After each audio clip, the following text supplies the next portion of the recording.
In one of the Majestic documents, there's a mention of the Missouri 41 crash, and Stan Friedman had heard about this case from Reverend Huffman, and Reverend Huffman was a Baptist minister in Cape Girardeau, Missouri, and he was called to give blessings to 3 dead, allegedly cloned aliens that looked identical. So he was driven in a squad car about 15 minutes out of town. And he was driven out of town into a field, and there was sort of an acorn crashed, burnt saucer and 3 dead aliens. And he... What's up, guys? If you haven't already, please smash that subscribe button and hit that like button on the video. And if you don't have time to watch this episode right now, I'd really appreciate it if you saved it to your watch later playlist on YouTube. Finally, if you'd like to follow me on Instagram or X, those links are in my description below. Ryan, welcome from Denver. Well, thank you. It's great to be here. I'm excited to tell you all sorts of things. We got a lot to talk about. You've been doing this pretty much all your life. We'll get into your backstory, but I was on the phone with our mutual friend, well, becoming my friend, your longtime friend though, Richard Dolan, a few months ago. He's like, Julian, you have got to talk to Ryan Wood. When it comes to UFO crash retrievals, there's no one better. And I was like, all right, Richard, let's do it. So I had a chance to read your now famous book, Magic Eyes Only. Yeah. And essentially, you keep it very simple. You just, after the beginning where you outline, the broad strokes of crash retrievals and what this is, you basically just paint the picture of here is every, notable one that's ever been reported that had allegedly multiple witnesses, and you grade them from like a no way to a I think this really happened. Right, and exactly. It's pretty cool. But this is something you've been looking at, you were telling me, since you were like 13 or 14? Well, yeah, my original story or started was when my father came home and brought Stanton Friedman to dinner because he started a program on gravity control at the Douglas Aircraft Company and McDonnell Douglas ultimately, and this is, 1967 or something like that. So I got at an early age intellectually exposed to, abductions and physics and Michelson-Morley interferometers and how do we change the speed of light and how do we implement gravity control and what sort of theoretical processes you might go through to try to analyze UFOs and their capabilities, of high magnetic fields and electrostatic fields and so forth. So that sort of laid the seed for me. And I sort of, I'm 15, 16. Okay, this is kind of cool, but I'm going to go back to girls and music. And then, I started a normal corporate career at Intel and digital equipment and a bunch of Silicon Valley startups and so forth. And it was only till maybe 1994, 93, when the Special Operations Manual, Extraterrestrial Entities, Technology, Recovery, and Disposal was leaked, that I started working with my father about authenticating government documents and leaked documents. And we started to get a lot more. And that spawned a whole much deeper ufology interest up until today. And I went to a lot of the various Mutual UFO Network, MUFON conferences, and I was frustrated at the MUFON conferences because they didn't talk about the things I wanted to talk about, which like was... what?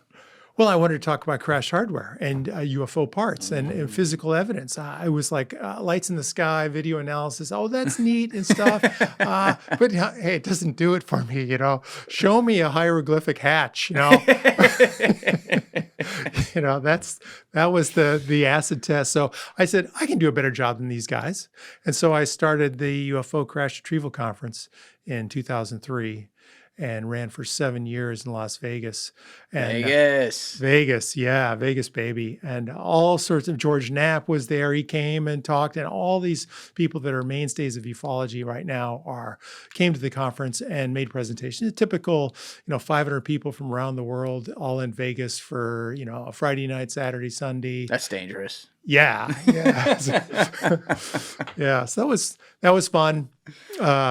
And that kicked off a much deeper dive. But one of the people at the conference said, Ryan, aren't you going to be done with crash retrievals in one or two conferences?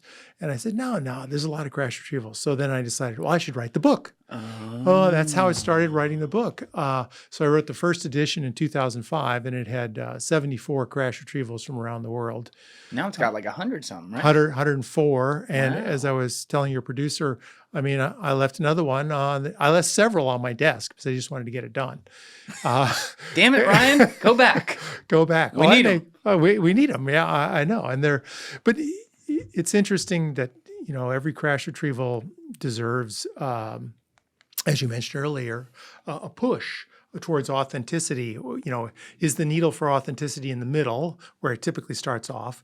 But with more investigation, the needle gets higher credible or lower credibility as you look through all the witnesses, you look through all the documents, you do all the investigation, you spend a bunch of money to analyze what's going on with a particular case. And, I'm not the only person doing this. I'm leveraging all the work of many other experts that have written whole books on Virginia or Kecksburg or Shag Harbor or many of the other. You got one right here. I was telling you, Leslie was down making Moment of Contact with James a few years ago. Yeah. You can cite him in the next book. There you go. So I started to synthesize all these cases and the Majestic documents, weaving, because they tell a big story about Roswell and about other crashes from 1897 onward. So that was the impetus of creating the book at that time, and just kept pushing along with ufology for those crash retrieval times. And then I had family and kids and took a little pause, but basically in the last couple of years, I've reemerged into the field and tried to focus on what I perceive as the fundamental big issues of ufology. Yeah. Which are, in my mind, there's three of them. Credibility. There's not enough credibility in the field. And leadership. Are people doing what they can do to make a difference? Are they leveraging things? And then finally, the elephant in the room, money and funding. I wrote a paper in 1999 called Ufology in Search of Leadership.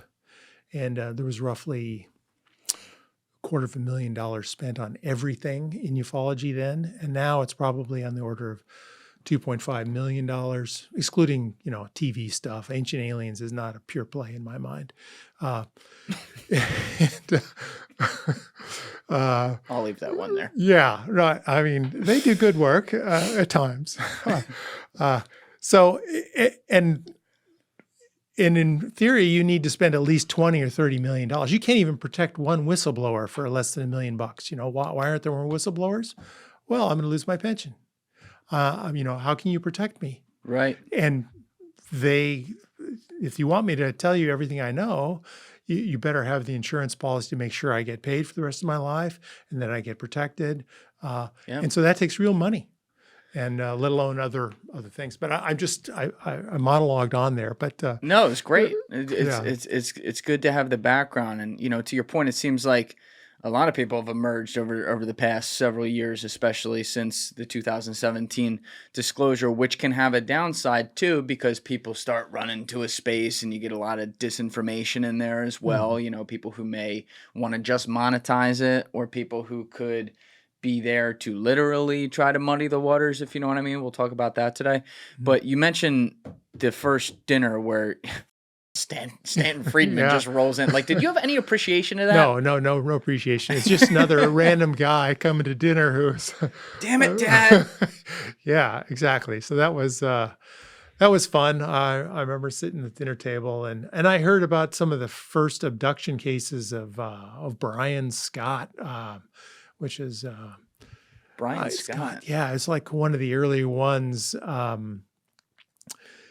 I don't even remember. You can look it up on the web. Maybe there's something on the web, but I don't know that one. Yeah, Brian Scott. Yeah, I don't remember. I just remember the name. Stanton was talking about Stanton and my father, but they interviewed him. He was a had an encounter or multiple encounters and abductions, and they did regression hypnosis analysis. And that was the first time I got exposed to that whole methodology of analysis. That's what John Mack would do, right? Yeah, John Mack or the other, or Jacobs, for example. David Jacobs wrote his book there. But John Mack was a seminal researcher from Harvard. He wrote this huge book called Abduction, which is in UFOdex, by the way. Yeah. Your site. Yeah. Yeah. We'll show that later for UFOdex.com. sure. Yeah. So. I just had Danny Sheehan in here, actually, who was his lawyer. Oh, yeah. For, the last 10 years of Yeah, his Danny life. Sheehan came to the crash retrieval conferences and gave a talk. That's awesome. When he was young. Yeah, but he's still young. That guy's insane. He's a fire hose, man. Yeah, I know. He is a fire hose. The challenge is to keep him on point and quiet. Well, you know what? I just caught the back end of that. But he literally, he has a photographic memory, and you can just see him churning and making the timeline in his head while he's talking, and he'll just rip through the whole thing, and you'll listen to it back later and you'll be like, oh, that made sense. When you're listening to it, you're just like, oh my God, there's so many details there. Like, what are we even talking about here? And the guy, he's like almost 80 years old, but whatever that like energy gene is, he's got it. Right. I've never seen anything like it. But he would speak at your conferences. Yeah. He spoke there. I mean, Linda Moulton Howe spoke. There was a few, Nick Redfern and his work. Timothy Good once came. So there's a long list. And you can get the conference proceedings on Amazon. UFO crash retrieval conference proceedings. Oh, there's proceedings. Oh, yeah. Well, I mean, I did it right. I mean, do you guys wear like some cloaks and daggers in there? Well, I mean, we had every speaker had to write a paper or provide their PowerPoint slides. That's cool. So it was just like the MUFON conference in essence, in that everybody had to submit a paper, and that always helped the quality and the credibility and the scientific focus. Yeah, sure. Of the presentations. What do you think, we just mentioned the disclosure in 2017 and obviously everything that's happened since, but what do you make of the government having people who, I had Lou Elizondo in here, he's one of them, the guys like Christopher Mellon, you can look at the science side, like Hal Puthoff, even Jacques Vallée, like these guys who have been in the Pentagon, allegedly working with all this stuff. What do you make of like the government making an effort to have their people come out and say it's real? Yeah, I think knowing Hal Puthoff and knowing Jacques Vallée and knowing many of these people, I think that they were never really cleared for the truth.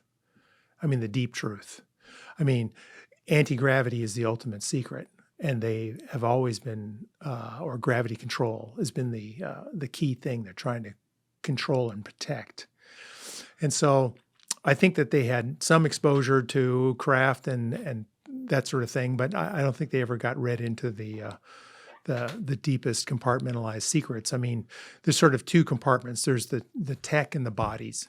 So they're naturally bifurcated since Roswell, when they had a bunch of bodies, or maybe earlier in Cape Girardeau in 41. Or maybe, Grusch's comment on 33. Magenta. Yeah. So I think that they've been exposed to a lot, and they have a lot of knowledge and secrets that the government probably told them. But I don't think there's layers upon layers upon layers, and that's the way you protect the ultimate secret of the most disruptive thing is gravity control. Yeah. And that's the holy grail that would rewire the world. It would solve a bunch of problems, both environmentally as well as energy. Can you elaborate on that? Would you mind? Sure. Well, there's sort of two ways to, move the planet from what I call, a bunch of warring factions and political discord into you can now join the cosmic kindergarten of the galaxy. And the only way to do that is to, get rid of the nukes, fix your environment, feed everybody, educate everybody. I mean, these are grand socialistic ideas, but I think that's, you have to do that. And the only way to do that is to solve the energy problem. And so you can have two choices. You have either fusion and a neutronic fusion, basically radiation-free neutrons, or radiation-free fusion energy. My day job is a CEO of Electric Fusion, so we're working on, a roller It's a bag. casual day job. Yeah. Working on fusion in a roller bag that's portable.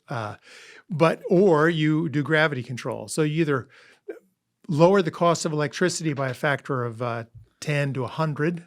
You can do that with gravity control. If you have 1% less gravity here, you have a flywheel spinning and the flywheel just keeps going. Yeah. I mean, it is, 1% gravity from the desk to space. And so that's a powerful thing that can be harnessed as well.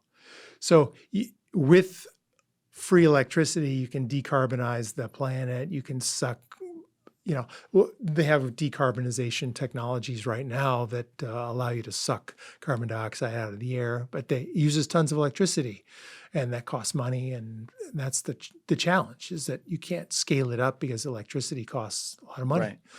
And you burn hydrocarbons. And so you want to get rid of the hydrocarbons.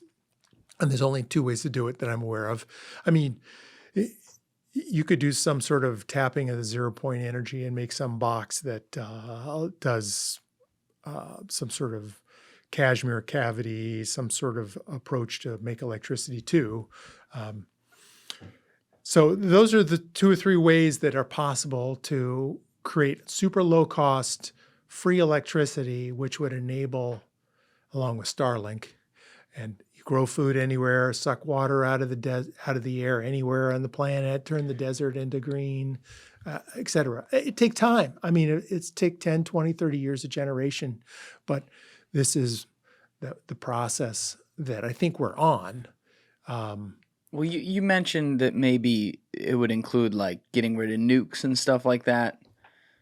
That's tough. I was going to say, do you think we can live in a world where that's the case? Because even if we figure some of these things out, there's still going to be first, second, and third world countries. There's still going to be rivalries. There's still going to be people fighting over like race or whatever, they choose today. Like, humans are inherently flawed. We are a flawed species in that way.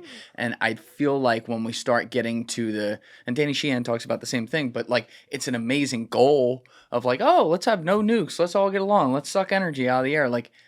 To me, that says all right, yeah, maybe 12,000 years from now. Am I too cynical to believe that?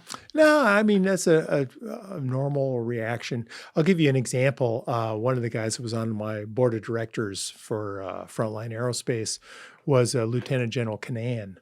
And so, here's a career Air Force Academy lieutenant general who had a huge career. And I asked him one time, Tim, what causes wars? And he, after going through the Army War College and all this experience, he says it's a lack of resources. It's fundamentally a lack of resources, be it water, fuel, education, power. There's a lot of things, but fundamentally it turns out to be a lack of resources. I think he's right. Yeah, no, I agree. And so if you start to chip away at that problem, you can change the dynamic. So they get to the point where, we don't need nukes anymore. We're satisfied. We don't have to have a contentious society. The other thing is miscommunication. So that's one of the big challenges with the advent of AI and more computer tech. We're going to get to the point where you can drop into the middle of Africa and have a little, cell phone on your hip or something that dynamically translates everything from Swahili into English or any language, any other language, and all linked to Starlink or something like that, or some other communication technology. And it's the miscommunication which causes wars and stress. Yes. And so if you clean that up, you sort of decrease the anxiety of people against people. And then maybe the final thing, which is really sort of out there, which I think one of the alien abduction experiences highlighted, was that, oh, gee, the problem with planet Earth is that the male-female ratio is wrong. Yeah, I said I had the same reaction, the sort of, oh, weird. Now what do you mean there? And the answer is that you really need to have like 5 females for every 1 male. Basically, the female compassion and empathy and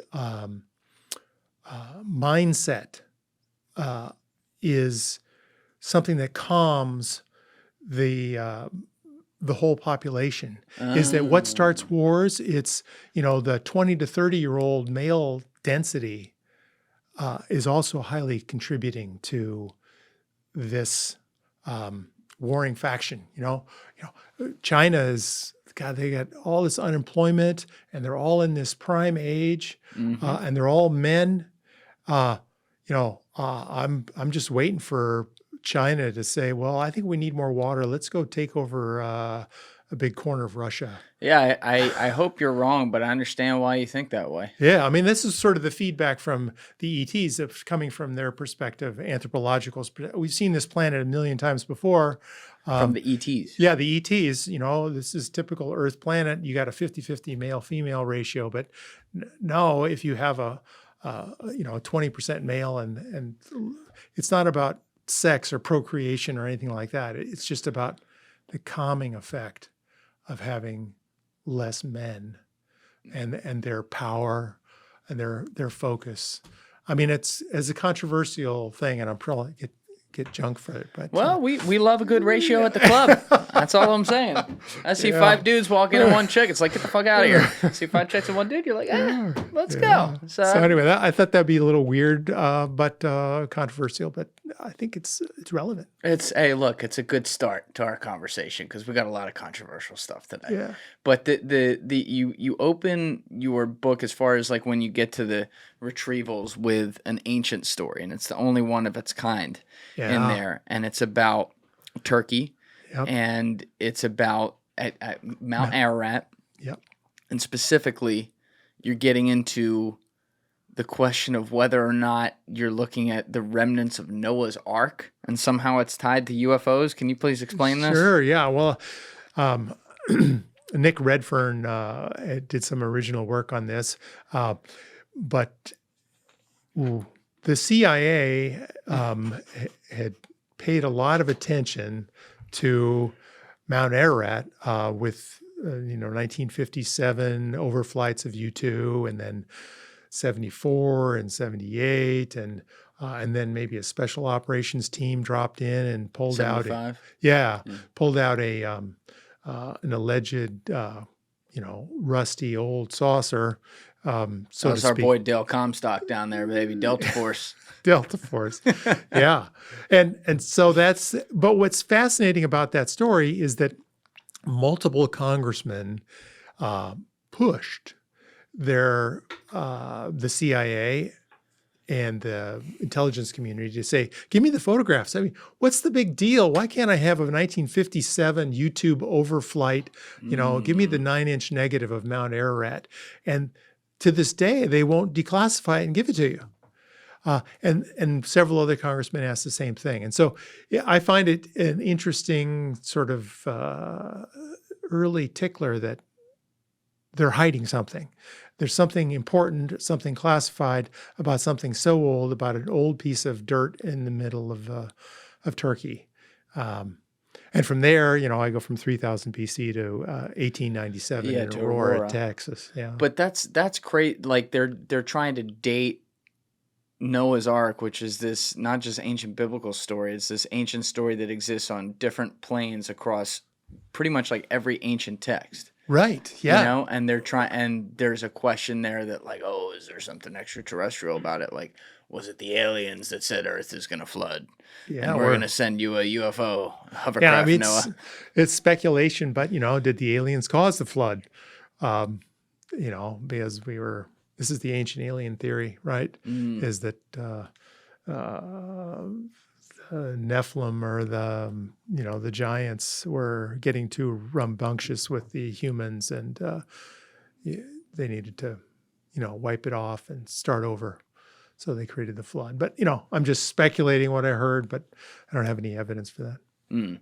But you mentioned the Aurora one. Oh, which yeah. is where you yeah. start getting into, like, your timeline Yeah. essentially goes from 1897 till almost present day. Right, of things that have been 2008. found. Yeah. Right. Yeah, the 1897 case was started by the late Jim Mars, who he wrote the book Crossfire about the Kennedy assassination, did a lot of research. He was a Dallas-Fort Worth reporter, investigative reporter, and he did a lot of the work on the Aurora, Texas crash case.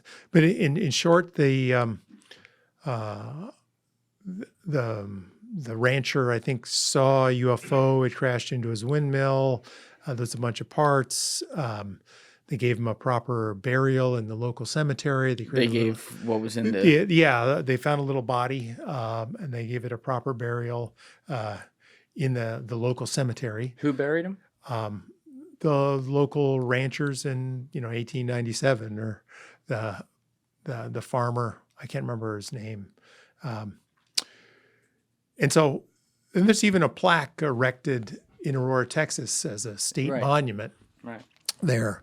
So that was an interesting case. There was, apparently some radiation. Didn't people's hands get fucked Yeah, their up? hands got fucked up with a gourd, and there's some pictures in the book where they're all disconfigured. You don't know if it's from radiation poisoning or natural causes or some combination of the two.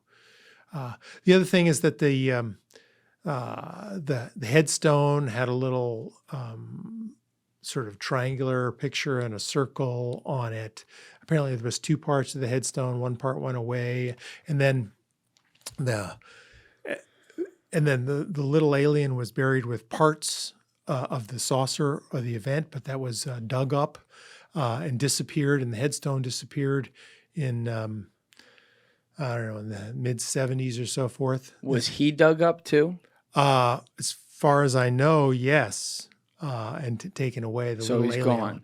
Yeah. I mean, nobody knows where the exact gravesite is anymore. This is the historical reporting and research of both Jim Mars, and there was another investigator at the time that did that. And it sort of disappeared in the middle of the night. The typical sort of thing that happens with all crash retrievals. But for 70 to 80 years, there was allegedly a body of a potential extraterrestrial buried in this Texas backwoods town. Right, in their Or cemetery. open plain town. Yeah, exactly. And no one dug it up for 70, 80 years. That was the part that I was hung up on that one. Yeah, nobody dug it up as far as I know. I mean, I'm not the primary investigator on the case. Jim Mars really was. And who was Jim Mars again? Jim Mars. He was an investigative reporter. He wrote a book called Rule by Secrecy, which is a very interesting classic. As well as he wrote the book JFK Crossfire, which was a national bestseller and all about the Kennedy assassination. He also wrote a book about 9/11. He's hitting all of them. He's hitting all of them. He was a conspiracy researcher, and he was very well known, very well respected. I mean, since you've never met Jim Mars, but he was.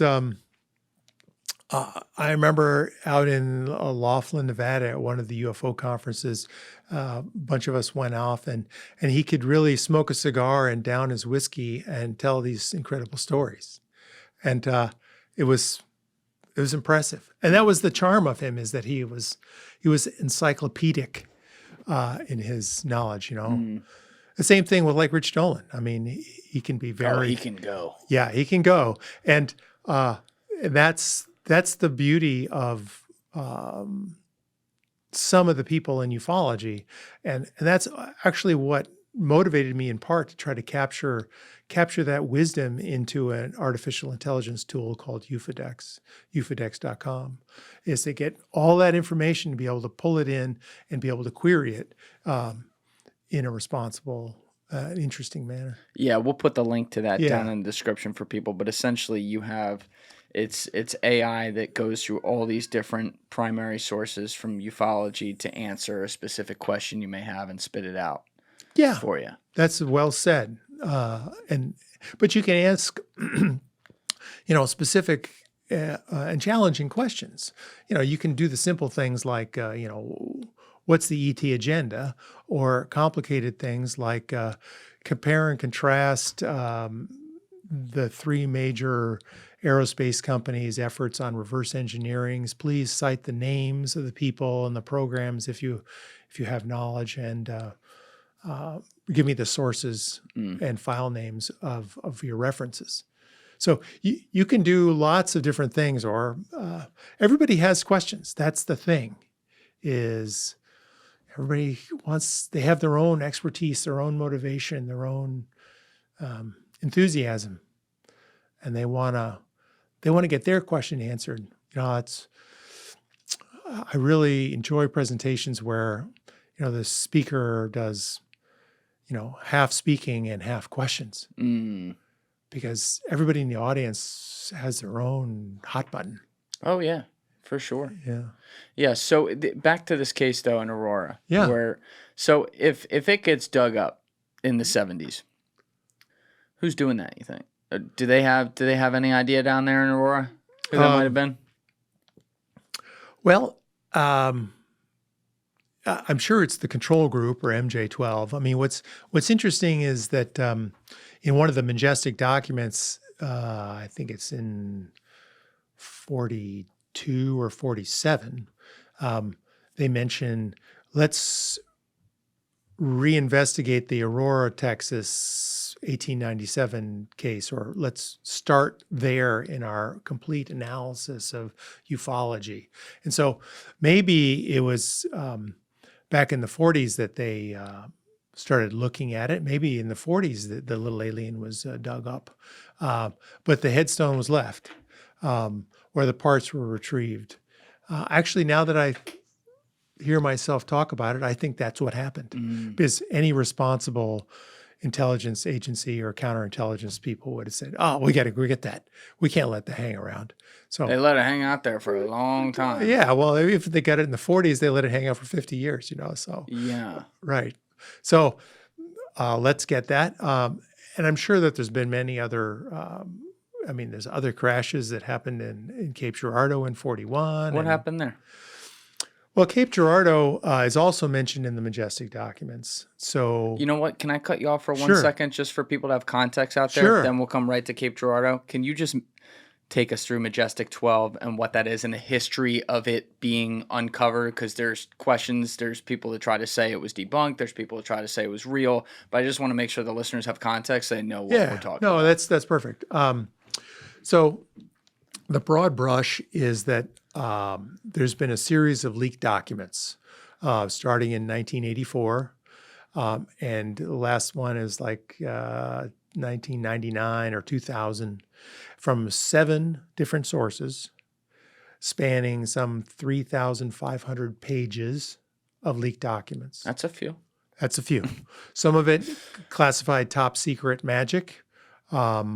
Like that, right? Yeah, there. On the top. Well, like this one. Yeah, this is the first one that is the Eisenhower briefing document. I'll hold that up to my This camera is real a quick. first generation negative from the Eisenhower briefing document, which came in 1984. What does that mean, first generation negative? Well, so you have an undeveloped Tri-X film that came in the mail to Jamie Chandray in L.A. I was an L.A. producer. So you go to the darkroom, you develop it, Oh, and old then school. you print it. And so this is a first generation print. Very cool. From that. And it says top secret magic on the top of it. And MAJIC. Yeah, and that stands for Military Assessment of the Joint Intelligence Committee. MAJIC. They got these big terms back there. Yeah, in the right. Well, there's a military. document called that. And then it has a whole list of people down at the front. The alleged 12. The alleged original MJ12. And this is the one that, somebody sent to the FBI, and the FBI ran around all the 3-letter agencies and said, well, did you lose this? And none of them said, we lost it. Oh, yeah, because they were going to tell the truth. Right, exactly. And Yeah, so, oh, you didn't lose anything? Case closed. Right. So they stamp it bogus, and the FBI says it's bogus. And they have it on the web. They have it in the National Archives as quote, bogus, because nobody admitted that they lost it. Can I read this for Sure, people right yeah. here? This is pretty cool. So it says, as you pointed out, Ryan, it says top secret, magic eyes only on the top, like it's stamped on. And then down here it says Operation Majestic 12 is a top secret research and development intelligence operation responsible directly and only to the President of the United States. Allegedly was set up by Truman. Operations of the project are carried out under control of the Majestic 12, Magic 12, group, which was established by special classified executive order of President Truman on 24 September 1947, about a couple years after the nukes here, upon recommendation by Dr. Vannevar Bush and Secretary James Forrestal, who I know James Fox has brought up a bunch. The members of Majestic 12 group were designated as follows. Admiral Roscoe H. Hillenkoetter. First director of the CIA. Okay. Dr. Vannevar Bush, Secretary James Forrestal, General Nathan Twining, General Hoyt Vandenberg, Dr. Detlev Bronk, Dr. Jerome Hunsaker, Mr. Sidney Sowers, Mr. Gordon Gray, Dr. Donald Menzel, General Robert Montague, and Dr. Lloyd Berkner. Yeah. So Okay. some of those people are very interesting in that. Yeah, can we get context? I'll give you a few that I have, good memory for. Well, Hillenkoetter is very interesting. He was the first director of the CIA, and he's got a lot to do with pushing this along, as well as Vannevar Bush, who was head of OSRD, Office of Scientific Research and Development. He was the key scientific guy. So he's a super scientist and managed all the crash retrieval analysis and reverse engineering in that effort. Okay. And then you go to James Forrestal. Forrestal's interesting for, I have Forrestal's FBI file, and I have a bunch of FBI files, but It's a nice little flex. So he had sort of a drinking problem, a little bit of psychological stress, but he also was sort of thrown out the window on Bethesda Naval Hospital, defenestrated, so to speak. He couldn't fly. You couldn't fly. And now the question is why, and was he going to tell the truth? He was a loose cannon. Was he mentally unstable at the time? But, he was Secretary of the Navy. General Nathan Twining was the key guy in the Roswell investigation, and then and was very much the good soldier and worked hard at the whole Roswell reverse engineering. Hoyt Vandenberg was his boss. Detlev Bronk was a scientist, and I have Bronk's FBI file too. And it's plugged into UFODEX as well. Nice. So Bronk was a surgeon, a scientist, somebody capable of doing an autopsy of an alien in one of the Majestic documents. Capable of doing an autopsy of He an actually alien. did an autopsy of an alien. That was in one of the Majestic documents. He worked or was good friends with Leslie Groves, the head of the Manhattan Project. Matt Damon in the movie. Yeah, Matt Damon in the movie, right. And then Don Menzel was a famous Harvard astronomer and sort of a debunker of ufology. So he's a disinformation agent in the front-facing world of ufology in that era. And Lloyd Berkner was another one working with Bush and plugged into the White House. I actually got, I think in Berkner's FBI file, I have a document that says he was assigned to the White House for Special Studies Project, quote, M, for Majestic in theory. It doesn't say Majestic, but there was another person that has the same M classification. So these were the original people that were at the highest level. In the Majestic documents, I have this list on majesticdocuments.com of MJ-12 personnel, which is like 100 names of people and their affiliation, their social security numbers, their military ID numbers, their date of birth, date of death. And that's all findable on majesticdocuments.com. Guys, if you're still watching this video and you haven't yet hit that subscribe button, please take 2 seconds and go hit it right now. Thank you. Yeah, let's pull up the Wikipedia, because this is going to be biased against Majestic 12. Oh, obviously. yeah. They I'm debunk sure it like is. everything on there. Yeah. I just want to see Yeah. what that says for Yeah. people. So again, Sure. like they're going to debunk yeah. everything on there. So Yeah. take this with a grain of salt. But go down, Alessi. Well, the top I pretty much already read off what that is. Go down to analysis. All right. So class's investigation of the MJ-12 documents found that Robert Cutler was actually out of the country on the date he supposedly wrote the Cutler-Twining memo, and that the Truman signature. Hold on, we lost the screen. Yeah, Truman signature. The Truman signature was a pasted-on photocopy of a genuine signature, including accidental scratch marks from a memo that Truman wrote to Vannevar Bush on October 1st, 1947. Can you scroll down, Leslie?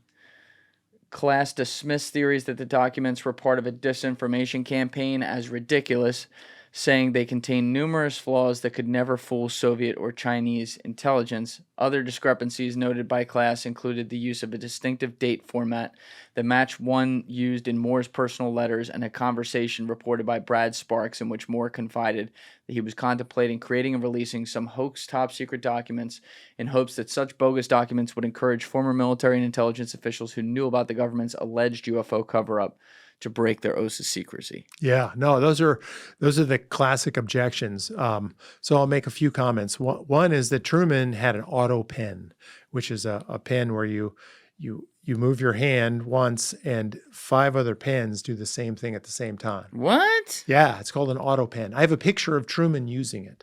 Can we get? Is that on the internet? It's on. I think it's on majesticdocuments.com in photos. So are the pens they're attached to each other? mechanically attached. Oh, okay. All right, that makes sense. I thought you were talking about like magic anti-gravity pens or some shit. No. They're mechanically attached. And it's something called an auto pen. So they used it for signing invitations and signing documents.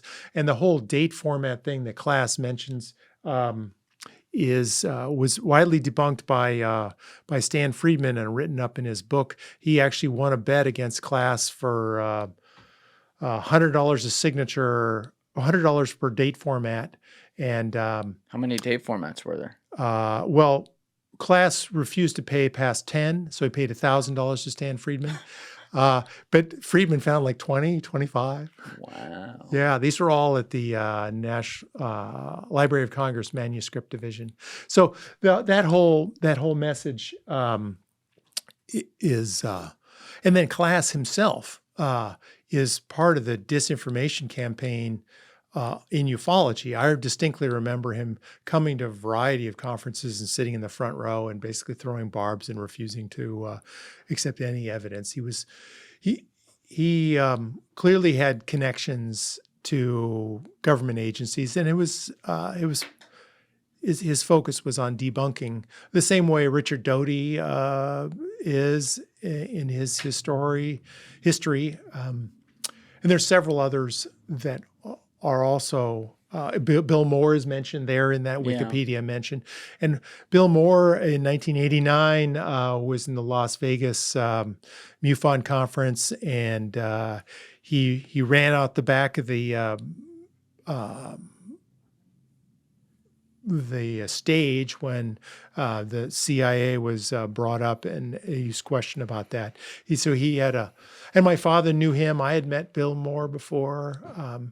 So this needs to be done. I mean, to do a good job of writing a book about the cases and aspects of disinformation in ufology. There's many other cases. Richard Doty tried to manipulate Lyndon Moulton Howe on several classified documents, and then there's What do you mean manipulate? He showed her a bunch of documents, and then was going to give them to her, and then took them away. The thing to do would be to interview Linda, and ask her what's going on. I've heard her talk about it before.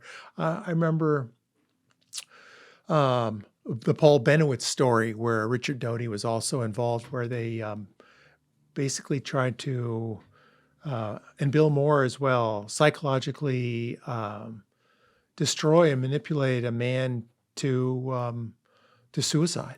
I believe Darcy Weir talked about that one, right, Alessi? Yeah, that was the same one, because he was talking about Richard Doty. Yeah. And so there are cases like that. I'm not an expert in that. I just hear that through osmosis of being around the field for a long time. Right. So going back to the Majestic documents, there's this Jamie Chandray event. And then the next major event happened in 1994, when a undeveloped film canister of Tri-X film again was mailed to Don Berliner in Washington, D.C., who was an Aviation Week and space reporter. And when developed, it turned into the Special Operations Manual, Extraterrestrial Entities, Technology, Recovery, and Disposal. So this particular manual is the most powerful, the most authentic, the highest confidence of all the Majestic documents. I've done the most analysis along with my father about its authenticity. And how do you authenticate something like this? Well, we'll take the first page just for an example. Okay. So you see at the bottom, there's the war seal. Yes. You see, so first of all, you find another manual that's in 1954 that has the war seal. And so you can go to the government documents library at Stanford or CU Boulder or Library of Congress, et cetera, and pull up other manuals that use the war seal. Some of the critics have said, well, this is fake because the government issued an order that in 1952, you're not supposed to use the war seal on any documents anymore. You're supposed to use the federal seal or something. And so it's fake because of that. But no, you could find other examples of where they used it. And so that is a hallmark of authenticity, for example. Or the style of the Psalm 101 at the very top, in that style is correct. Is that copyable, though, 40 years later? Well, this is leaked in 1994. Right, and this was April 1954, allegedly. Right, well, the latest edition of that was 57. But when you say copyable, could you fake it? Yes, the CIA could fake it. The question is why, or the KGB could have faked it, but the question is why? Why leak it? Why? Yeah, it's a disinformation thing. So I think it's not so much a clandestine leak to try to do something to scare the living daylights out of the Chinese or the Russians or the Israelis or whoever about it. It's more that it's authentic. And there's a couple of other points of authenticity before I just moan on, really. The biggest thing is on the inside page, there's what's called a change control page where it's stamped Kirkland Air Force Base, N.MEX, Unit KB88, Building 21, and there's initials EWL and JRT that for the changing out certain pages in the manual. And so I said, who are these guys, EWL and JRT? And I went to the Albuquerque phone book for 1954 and found the two officers, their names in the phone book, and they both were on Perimeter Road, like 4 houses from each other. One was a lieutenant colonel and one was a captain, I think. And so I literally found the guys that were responsible for marking that, the also thing that we did is we took this manual to. Well, they were purported to, right? So, and what did they say? Did you talk to them? I hired a private investigator to go find them and try to talk to them. One was dead, and the other wouldn't talk. But the point is that this came out in '94. This is before computers. The next thing we did was we took it to Robert McCarter, who is a retired government printing office employee, basically wrote the government printing style manual for several years, which is a big, thick book all about the nature of how you write government documents. And my father and I went to his house in Virginia. We had this green card table, and we slid this document across to him and said, well, what do you think of this? And his response was, well, by the title, I would think it's fake. But then he started flipping through all the pages and said, oh, the Z in synchronizer was raised off the line, which is an artifact of a hot lead printing press. So, and he said Federal was capitalized correctly, and that screwdriver. Why did you think the first page was fake? I don't know. I just from the title, it was so weird. He'd never seen extraterrestrial entities technology, right. So that was sort of his as a Joe Blow citizen in the mid '90s, saying, right. So, and he went through and concluded that this follows all the various style details associated with hot lead printing presses and classified documents, and some of the what they call entomology, which is the word usage. Mm-hmm. So that's critical. It's critical. So, for example, screwdriver is 2 words or 1 word today, and in the document it's 2 words, which is a hallmark of. Or first aid was capitalized instead of a single word today. And there's other little subtleties in the language use, as well as all the references in the back were correct. But these are sort of hallmarks of the authenticity. What was so stunning is the content. If you just go to the page that says what to do with the bodies and the parts and where to send it and ship it, that's the, from Wright-Patterson Blue Lab to Area 51 S4. So that's the part that's very interesting. Whoa. Okay. I see that right here. It says like living entity, living non-human organisms in apparent good or reasonable health. Code EBE010, receiving facility, OPNAC BBS-01. Yeah. Now, are we able to have, well, some of these say Area 51 S4, which a lot of people have heard of. Yeah. But are we able to know if all these are government or actually run by a contractor? Well, I think they're all government. Okay. I think at this time. I mean, Area 51 S4 is right. great. That one is. And the Blue Lab at Wright-Patterson Air Force Base. WP. Yeah, WP. But OPNAC BBS-01 is still somewhat of a mystery. I think BBS-01 stands for Bronx, Detlef Bronx Biological Section. What makes you say that? Well, because Bronk was the guy who did the autopsy of the alien, along with Charles Ethan Ray in the Majestic documents. Oh. So those are the 2 guys that did. And then,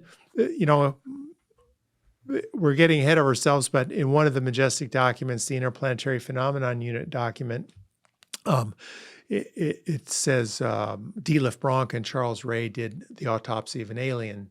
And I said, well, who's this guy, Charles Ethan Ray? And so I hunted around, and he was a surgeon. He also was at the Mayo Clinic and worked with Leslie Groves, and he had the credentials to do an autopsy of an alien. And then I called up his daughter in Seattle and talked to her on the phone. And what'd she say? I said, well, do you think your father autopsied an alien? And she said, yeah, I wouldn't put it past him. Yeah. Did she elaborate No, beyond that? she didn't elaborate. She didn't say that he ever told her that she did it. He did it. But no hesitation in her voice.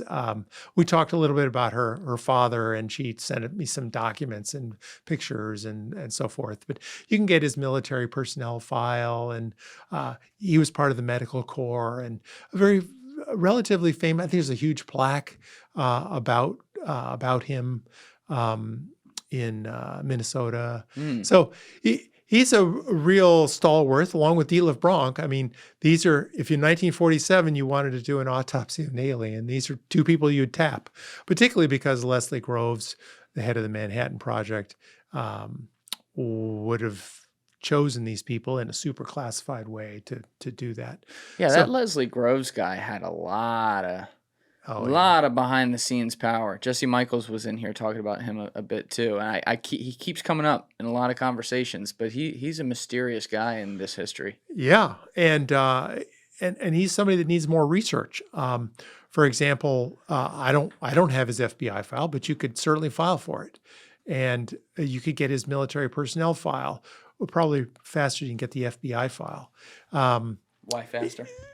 Because the National Personnel Records turns things around in 3 months to 6 months, where the latest request for this guy, Lay, no, he's not on this list, but I put in a request, and they had 3,900 pages at the National Archives, and their response was, well, if you want us to declassify all 3,900 pages, you got to get in line, and it'll be 6 years.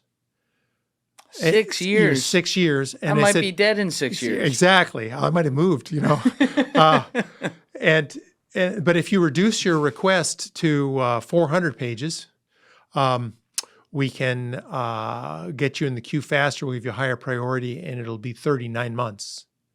That's still over 3 years. Exactly. So this is an example of how the cover-up works, is that the National Archives doesn't have the resources to even process all the people. I have a long list. I could give the National Archives 40, 50 names of people that need their files declassified, and they don't have enough lawyers or resources to go through it and declassify it all. So it's underfunded, and Congress passed that law recently. It was sort of stripped down, but it still requires the National Archives to publish on their website UFO, UAP stuff, as well as submit it to, I think, ATIP or. So they're doing some work, and it's difficult to get them to focus on what I want. I wrote him a letter. I wrote the archivist, head archivist, a letter saying, if you want help in pointing you in the right direction to find the truth in the National Archives, I can help you. And they never responded. Yeah, I didn't think they would. Yeah. Not to that one. Yeah. So anyway, that's so we're talking about the Majestic documents. So that's the Special Operations Manual 1994. And then there's a variety of documents that come to Tim Cooper and some. Who was Tim Cooper again? Tim Cooper is an interesting fellow.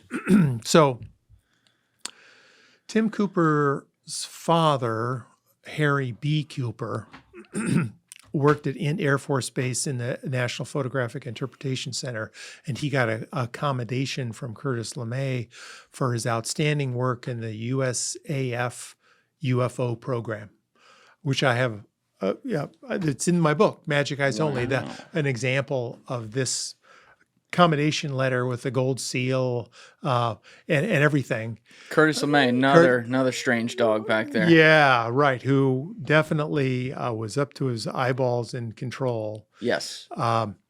So Harry B. Cooper did a lot of work printing lots of classified documents in a cage at Air Force Base, which is now, I think, Peterson Air Force Base in Colorado. And his son, Tim, was watching his father at the JFK assassination on TV. And his father basically burst into tears and said, "Oh my God, they did it." And this made a really lasting impression on Tim. And he learned more from his father about UFOs and started filing Freedom of Information Act requests for lots of various things at White Sands Proving Grounds. And he was very much, he was a private investigator. He was a detective by training. Yeah. And so he did a level of investigative journalism that I haven't done, but I've got a lot of his original research. But his dad says, "Oh my God, they did it." They did it. And it's yeah. the connotation there that It it had is the something to do with connotation UFOs? and his emotional crying of his father is that that the counterintelligence guys assassinated Kennedy. Now the question is, why did they assassinate? Why? And so there's lots of reasons. I mean, he had a lot. A lot of reasons, but you could add the he's going to tell the UFO secret, and there's also one of the Majestic documents called National Security Action Memorandum number 271 and 274, one FOIA released and one leaked. But basically, it says, like, I don't know, a week before he's assassinated, I want you. This is a memo to the head of NASA, James Webb, saying, I want you to share the knowns and the unknowns with the Russians. With the Russians. The unknowns being the UFOs. And basically, I think that may have been yet another reason. They're like, all right, this guy's got to go. This guy's got to go. Is he wants to open the kimono and share the secret sauce with the Russians. He just, he'd gone through the Bay of Pigs and, the whole nuke thing. And that was not a pleasant experience for Kennedy and all those back channels. And we need to stop this. And he decided to make a strategic decision to say, let's cooperate instead of fight. Yes. Yeah, there was a private red line between Kennedy and Khrushchev where they had, I think, up to like 18 very full-blown conversations that weren't like reported to anyone at the time. And one of the other key, I guess, outcomes of those conversations were these discussions between the two of them about the dangers of nukes and about decreasing the supply of nukes and like disarming both. And so when you talk with a lot of these ex-Intel guys, especially the ones who have some Cubano in their background, right? I think usually because of that, and even more so than the Bay of Pigs, it seems to me at this point, that's why they'll still call him a traitor or whatever. I would disagree with that assertion for sure. Yep. But there were just so many things in even just like the 6 to 9 months before he was killed, where he was on, say, the wrong side of the issue versus intelligence. Right. And then head gets blown off. Right. And James Jesus Angleton, which is the head of counterintelligence. The spookiest of them all. Right. Where a lot of the Majestic documents and these leaks to Tim Cooper occurred. This the source that kept giving Tim these various mail drops, as well as some direct mailings from other parties, was a gentleman by the name of a pseudonym called Cantwheel. And Cantwheel claimed to be part of the Interplanetary Phenomenon Unit, the IPU. Oh, yeah. Yeah, and the IPU has been freely admitted in multiple Freedom of Information Act requests to be a real unit, part of the Assistant Chief of Staff for Intelligence, Technical and Scientific Branch, Counterintelligence, Interplanetary Phenomena Unit. So there's this chain down. And Cantwheel was, going to the crash retrievals at the LA air raid in 42, right, and at Roswell and maybe many other cases, and had a fairly large file of material sort of outside of, the Army, the Air Force, and the other agencies. So he had a lot of information, and I think he was one of the people that was probably recruited to declassify material at Fort Meade, because he had all these tickets and clearances, and he was sympathetic to young Tim, who he knew through his father. And when his FOIA requests came by, he decided to do some leaking. And that's how I think it happened for Tim. And over several years, he got a variety of mailbox drops. I have some of the original envelopes. Some were mailed to his post office box. Some were put inside his post box. Some were mailed from Sacramento. One of the most interesting ones, which is original documents. This is the Bowen Encyclopedia of Flying Saucers. So, sort of changing the subject a little bit, Vernon Bowen wrote this book about Encyclopedia of Flying Saucers, basically a history of flying saucers from 1960 backwards. And he went to the New York Public Library, did a lot of research. He was a copywriter. And he submitted this to the Air Force as being a duly good citizen. And it went in and never came back out, except 39 years later from the Freedom of Information Act office at Fort Meade, Maryland, to Tim Cooper. And this original document, which I have here, it says the highest classification for this document is top secret magic, no foreign dissemination, for U.S. eyes only, exempt for declassification or RADA, originating agency. This is the original one. This is the original paper. They came. I have other original pieces of paper. You'll never see that except out of my hands or out of my safe. But I'd love to do, we did a forensic on ink and paper and pencil marks, but we can't get exemplars to compare against the inks when the top secret stamped, this red stamp that's here. Yeah. So to do forensics on that, you need to punch out a little hole and do... On that. Well, no, on this. Right. This is the most, file copies probably, we can do both, but you need to do liquid chromatography on the dots. Liquid chromatography on the dots to do the forensic analysis, but you got to have something to compare with. What is that? Liquid chromatography? So you punch out a little hole, you put in some chemicals, and it goes out a gel, and it fingerprints. It fingerprints the ink. That's really the principle. So you can fingerprint the ink. So if you have another example, like you went to the National Archives, found another top secret manual or top secret document of this era that wasn't stamped top secret magic, something else, something prosaic, and you were able to take a little thing, a little dot out of it, and compare them. You send it off to a forensic laboratory to do it. And they write a report and say, yep, we compared the two inks. They're of the same batch or style. They were both Air Force inks.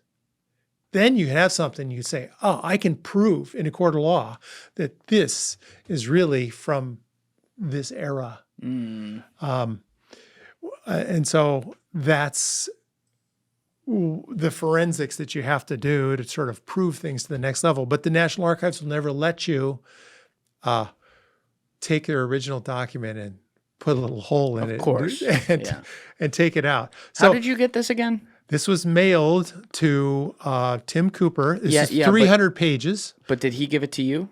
Yeah, he gave it to my father and I, who just passed away 3 weeks ago.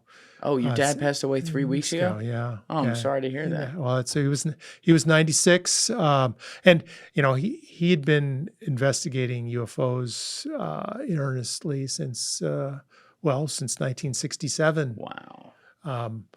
He was a he's a physicist and a rocket scientist at McDonnell Douglas, and then McDonnell Douglas, and then Boeing. Oh, at Boeing too. At Boeing too. Oh, he hit them all. You hit him. Well, that's the same program, same company.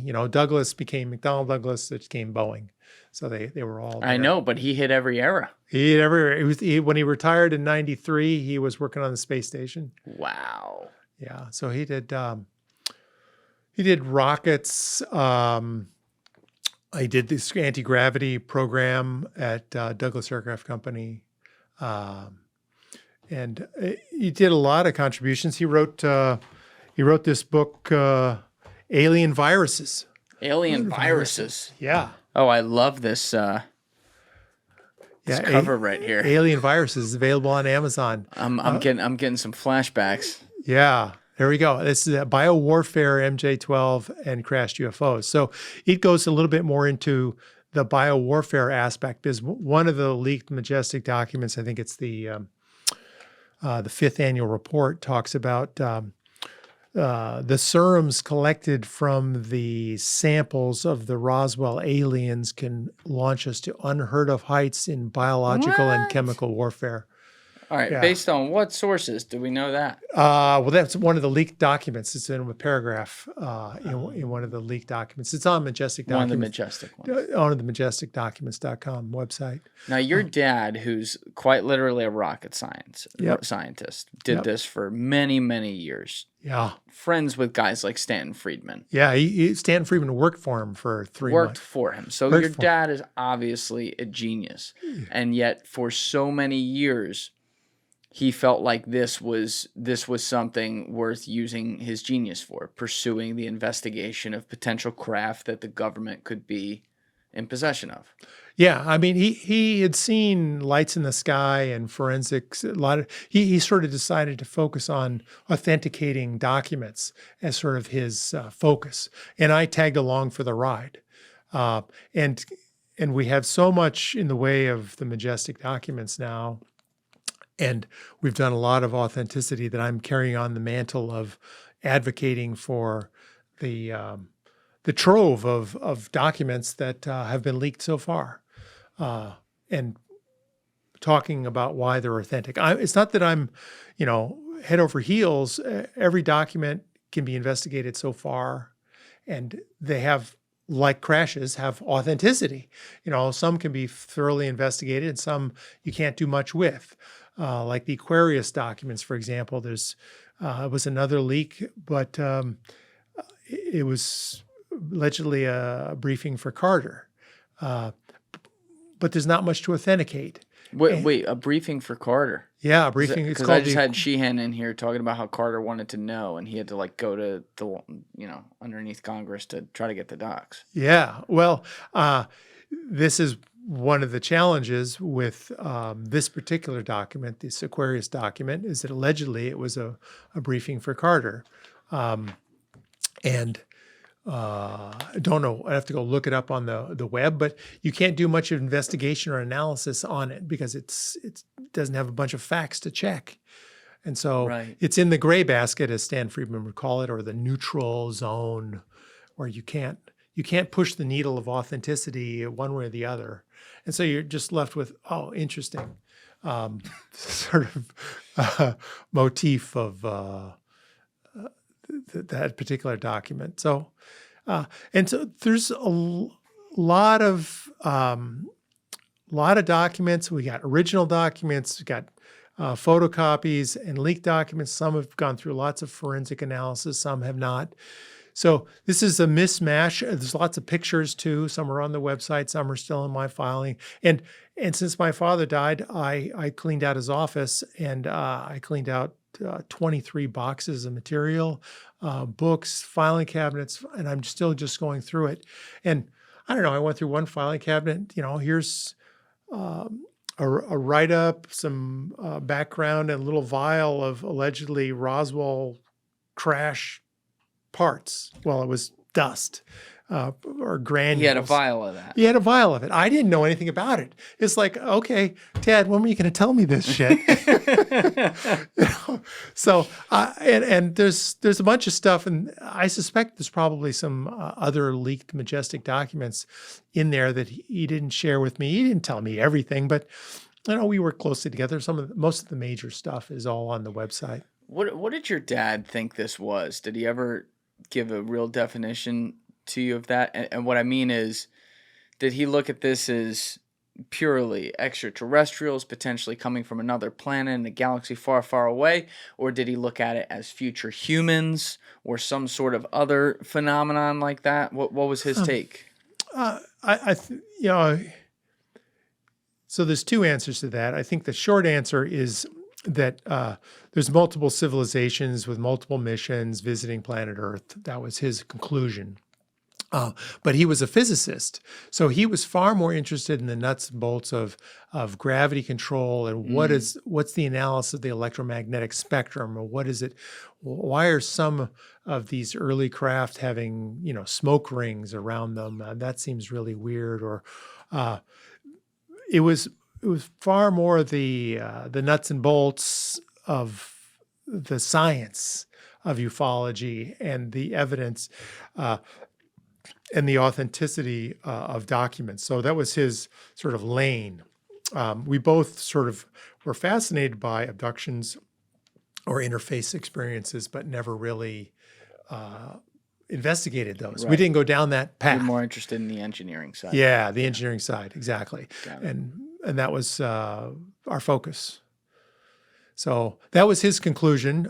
It's sort of my conclusion too. And there's lots of reasons. People ask, what's the ET agenda? And different races have different agendas, from the Greys being maybe more genetic manipulation, to the blonde Nordics being, more altruistic and benevolent. But I'm just sort of speculating, sort of highlighting what the AI ufologist your latest book. Yeah, the latest book that I did, the AI ufologist, which was a really fun process. I was working on electric fusion, my day job, and using AI. So we had taken 200 or 300 scientific papers and went through, put them all into AI and started to analyze them for fusion interactions and how we do various potential fusion devices and so forth. And I was so impressed with the quality of that I said, well, I don't know, what happens if I just take, I had all these PDFs that I had scanned long ago and ask it questions. And so I did that. And the first question of what's the ET agenda? And I got 14 paragraphs back in 1 minute. Yeah, exactly. And what was the most compelling part of that answer? The breadth and the completeness. It's like, oh, I got like 5 or 6 of them right, and I've been in the field a long time, but I had forgotten a lot of the other ones. So it was, that was the thing that was powerful. What's the agenda? Scientific study. I mean, that's the sort of typical one. Then resource acquisition. Well, they're acquisitions. They're here for water or gold or human GNA. It's what benevolent guidance. Well, we've got to urge this little emerging planet to clean up its act in the next 100 years and join the cosmic kindergarten. Benevolent guidance could point to either, some sort of like we are a simulation or we're their video game. That could be it. Or it could point to like the future humans argument where they're playing with dimensions and potentially coming into this dimension as we exist here right now, visiting it to try to improve its future. I mean, that's when I see stuff like some of the things that were alleged in Virginia, but then really specifically in 1994 in Zimbabwe, that's where my thought goes, maybe that could be something from the future because of the almost like the calm gravity with which the alleged ETs express their hope for our potential as a human race. Yeah, right on, Julian. I mean, that's very, very relevant. Some of the other ones that they highlighted, malevolent intentions, in contrast to benevolent. Yep. And then there's the sort of, I just don't give a damn, the indifference attitude. Survival was another concept that came up. Survival. I'm, from planet Z. My sun is exploding, and I need to find a new place. And so I'm whipping over to planet Earth. They got some good places in Antarctica, under the ocean, under the Earth that I can come and visit and hang out. And there's a good environment here. Maybe there's diplomatic relations. Diplomatic. There's the alleged Eisenhower Accords and all that stuff. Is that, well, let's start a diplomatic relationship. Well, some of them may be doing that. There's the whole observation or anthropological approach where, I'm getting my PhD in anthropology on emerging kindergarten civilizations. Let's go over to planet Earth and see how they manage this nuke, no nuke, kill the world, environmental conflict, overpopulation, ... all the problems of the world. Experimentation, let's tune up these inhabitants, maybe give them a DNA boost or somehow tweak their biology to maybe have more girls and less boys, who that's may be coming. Spiritual and metaphysical goals, if they're all practicing Buddhism, it's going to be a happier world. Give them something with hope. Yeah, exactly. Or genetic manipulation, salvation, preservation of genetics, salvation of human species. Aliens may be acting as guardians of humanity, concerned about our future survival. This can involve plans to rescue a select group of humans in the event of global catastrophe, ensuring the continuation of the species. So that's heavy. It's heavy. So that's an example of the sophistication of AI. I mean, at times it writes better than I can. It's getting scary out there. Yeah, exactly. Yeah. And then preservation of genetic stocks, and then some sort of advanced cosmic consciousness. So what impressed me with that flew before my screen in under a minute was, wow, that is good. And then I asked the next question of, well, why did they abduct humans? And it gave this huge list. And then the next question. And 16 hours I was done. It was like I was possessed. I was in the zone, just going for it, asking tougher and tougher questions about, why does MJ-12 do what it does? Or how do you resolve the conflict between MJ-12 and transparency? How do you come clean? What's the reaction of the economies and the business environment to a certain level of disclosure? And so it was a very interesting process. Oh yeah, and I enjoyed it. And it was. And I sent it off for review, and there's lots of these are all yours. I'm gonna leave them with thank you so much. I have this one on Kindle as well. So that's a fun twist. And I used ufodex.com.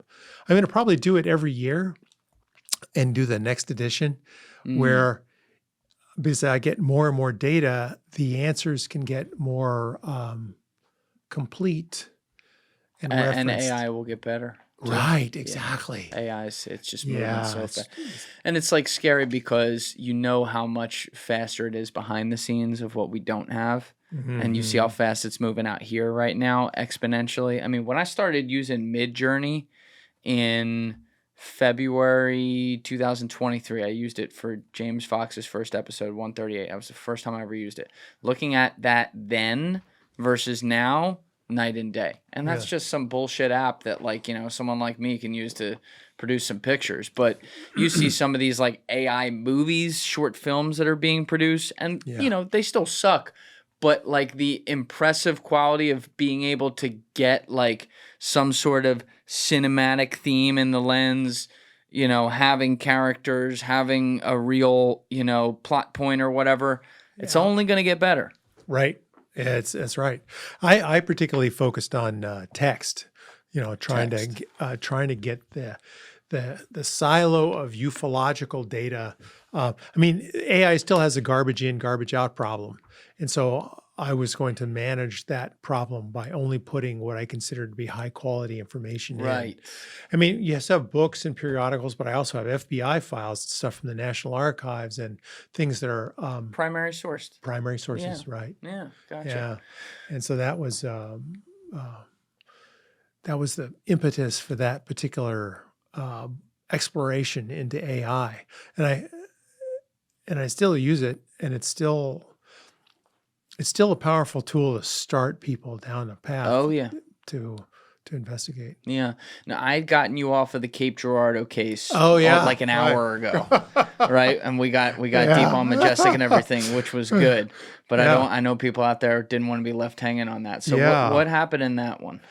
Yeah. Well, in one of the Majestic documents, there's a mention of the Missouri 41 crash, and Stan Friedman had heard about this case from Charlotte Mann, who is the granddaughter of Reverend Huffman. And Reverend Huffman was a Baptist minister in Cape Girardeau, Missouri. And he lived on Main Street, and he was called to give blessings to 3 dead, allegedly cloned aliens. They looked identical.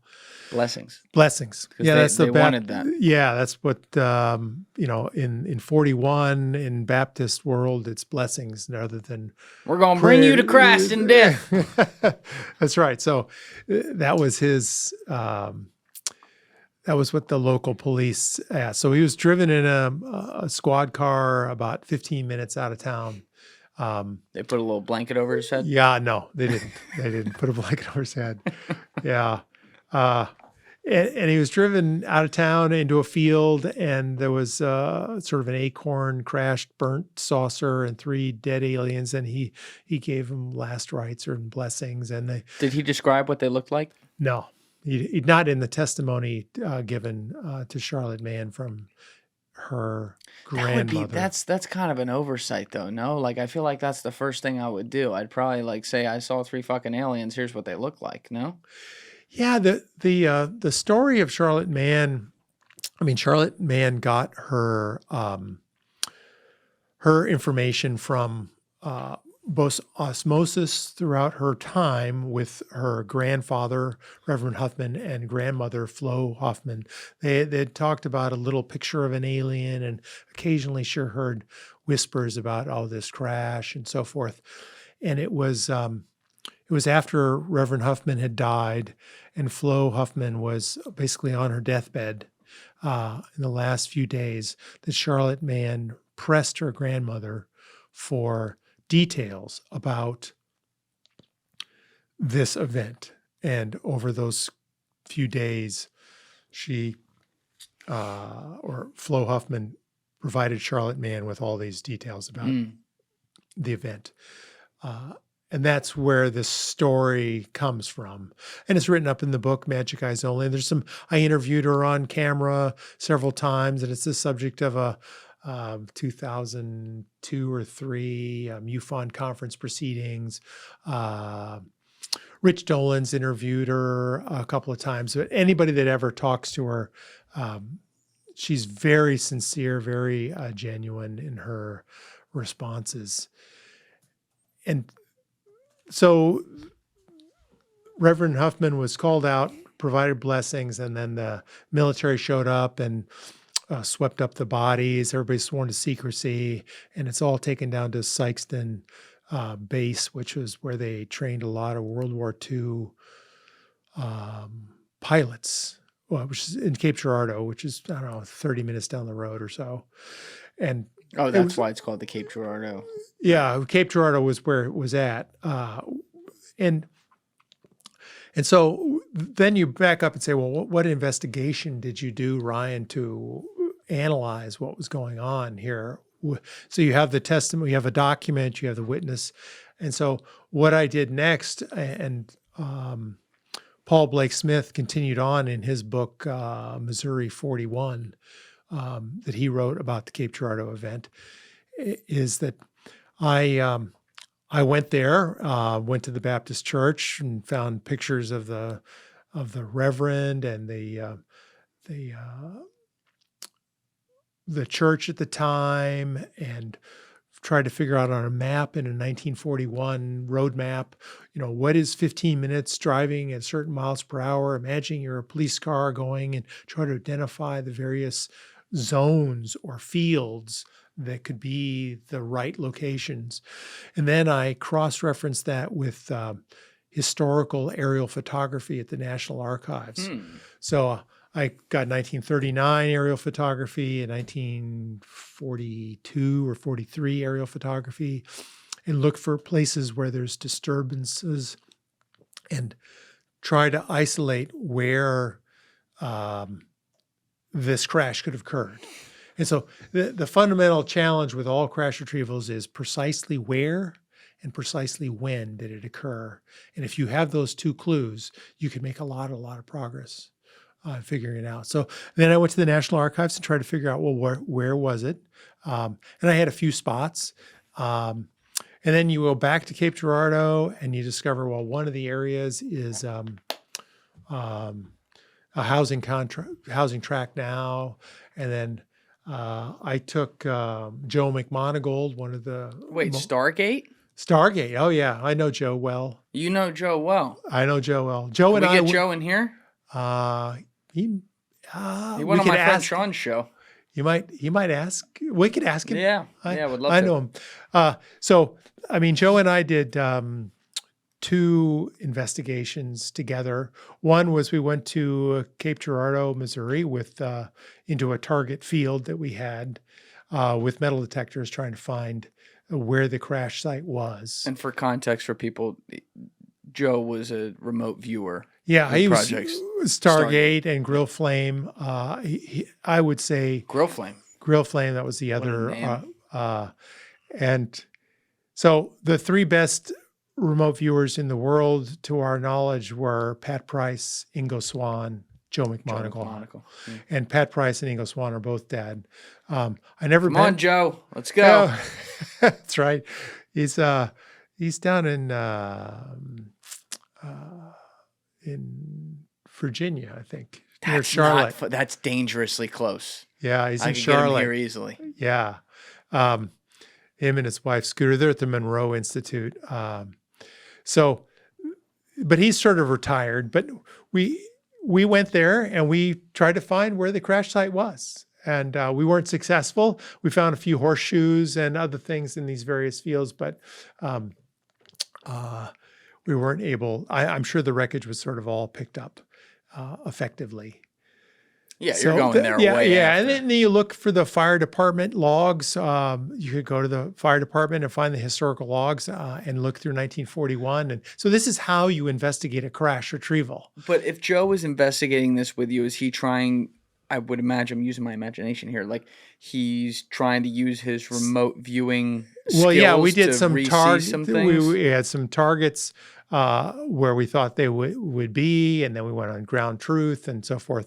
You're not always successful, but we did work on that. I have his report, I'm sure, someplace. So this was... And then we actually, speaking of Joe continually, we also investigated another event in outside of Death Valley.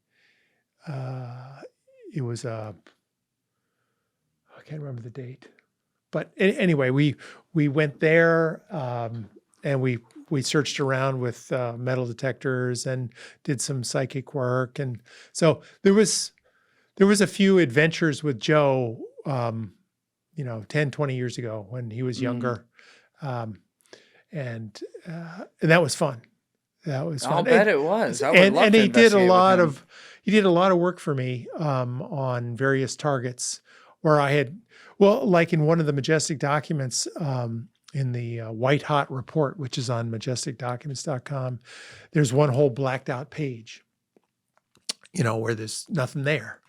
And somebody had redacted it at all. And I had him do a blind target on... A blind target. Yeah, basically said, here's the blacked out page. What does it say? And he basically wrote what it said. And what did he write? He said that this was about hieroglyphics and alien communications and the investigations of how the government was working to decipher the alien writings inside craft. So that was a particular target and a particular result. I mean, I don't have any way of proving it. It seems logical and credible, and I feel confident coming from Joe that because it's Joe. You're yeah, saying. because it's Joe. It's remote viewers. Now here's the other thing though, and I gotta ask this. It's the same thing when Lou was sitting there. Yeah, I gotta ask him too because he comes from the government. Joe comes from the government. Are they out here playing a joke on all of us to get us running in the wrong direction? You know, saying that in this case, Joe's like, oh yeah, hieroglyphics, aliens, pyramids, the whole bit's there. You know what I mean? Like, I'm not saying the guy is not credible as a remote viewer. He may very well be. It's a very strange subject matter. I mean, that's why I'd love to talk with him. But do you ever worry about, you know, him maybe not doing the Lord's work and maybe doing daddy government's work? No, not. I haven't. From my personal interactions with him, he's always been a straight shooter. Has he done government work for the government? Yeah, and but I think it's pretty much. He's a Vietnam veteran. He's sort of like they're built different. They're sort of like fuck you. Yeah. And I don't think he's manipulatable there. And so he's done a variety of projects for me that have been impressive, stunningly impressive at times. And I've used other remote viewers for various tasks. Like who? Ed Dames, a name that you probably never heard of. He's probably gone away and sort of he was also part of the Stargate program. Paul Smith is done, Skip Atwater. I mean, just name people that have been in the program before. So there's a variety of remote viewers that are talented. But my conclusion on psychics, I'm sorry, go ahead. Yeah, my conclusion with psychics is that you really need to hire and find the very best people to work with, because it's a signal and noise problem. And if you don't get good signal, you're going to get a lot of noise. Yeah, I'll fully admit, I get really skeptical of stuff like this. Now, listen, when Joe went and talked with Sean and like you look at that guy's career, it makes you think twice, because this isn't like the old lady on Main Street in a you know, wearing a gypsy cap or something. Yeah. You know, so you do wonder about it, but also how, when you look at like Stargate allegedly being disbanded, and I want to say like 03, but fact check me in the comments, people, it was allegedly like 2 decades ago they said like, oh, it's gone. Do you really think that if the government had that, they'd actually get rid of it? I feel like if they did in fact have it, and they might have, you know, and this was like a real thing, and these guys like Pat Price and Joe could really do this, they got it. It's like, yeah. We'll never do that again. Of course they're fucking doing it. Yeah, I agree totally. Yeah, I mean, you would never throw away an intelligence tool like that. Right. Now, it's just one of many sources that a CIA analyst would use. He'd use overhead, he'd use human int, and he'd use all the tools, and there's the psychic input too. Yep. So on intractable problems, it's very useful. You know, crash retrievals are one of the toughest things. I mean, the government and the MJ-12 and the control group, this is one of our primary missions. Yeah. Is it crashes, it lands. I don't care what country it's in. We see it come in. We're in there as fast as possible, recovering the stuff. And until you show up with, a few tanks and armed guards saying it's Bolivia's, good luck with that. Right. Or actually, one of the cases in Mexico, the federales were there, but it was the story goes that the Navy SEALs or the Special Forces just killed him. Just killed him. Just killed him. Yeah. Not even the cartels got there first. This is some of the work from Noe Torres and Ruben Uriarte in their book. Can you explain this one? I need to know more. I think it's the Comey case. I have to look at the book to see the actual date. But it was it's a crash in Mexico. The federales get there and are transporting it away, and the U.S. government team shows up and wants it and basically takes it, and they kill the people. So it's sort of blue on blue or blue on, They killed him. They killed him and took the stuff. Not Chihuahua, Mexico. No, I think That wouldn't be it. I'm looking through your Chihuahua. through your table of contents That's- here. Yeah, it's we can find it. But the SEALs came in Well, I don't know if it was SEALs or Special Forces or somebody. and we whacked them. Yeah, whacked him. That's the report from other researchers, not me per se. I think Ruben Uriarte and Noe Torres wrote a whole book on this particular Mexican Roswell. The Mexican Roswell. Yeah. It was a History Channel special. Chihuahua. That's what it is. It's the History Channel special that actually I was in. You can probably still find it. Can we pull that up? Chihuahua. I have it over here, Leslie, but that's not on the screen. Chihuahua, Mexico UFO. Let's see what Wikipedia tries to tell us. This one is. Again, I'll let you Yeah. I'll let you respond. But that would be kind of wild to me. I guess I wouldn't put it past us to go in there. Type in go to UFO sightings in Mexico, the third one. Let's do that. Okay, so 1974, right? Yeah, there you go. So, according to ufologists, local residents reported a mid-air collision between a UFO and a small airplane near the town of Coyame Yeah. on August 25th, 1974, followed by a military investigation and cover-up. However, historians say that such UFO reports were likely prompted by the 1974 crash and military recovery of a Cessna aircraft involved in drug trafficking. Don't you love it when the cartels get in the middle of UFOs? That's right. Well, that's a good They cover ruin it story for to all of me. us. Yeah, well, it's a great listen. My buddy Paul Rosalie lives in the Amazon, and there's a lot of these uncontacted tribes there. And so, he was trying to freak me out about all that when I was down there with him.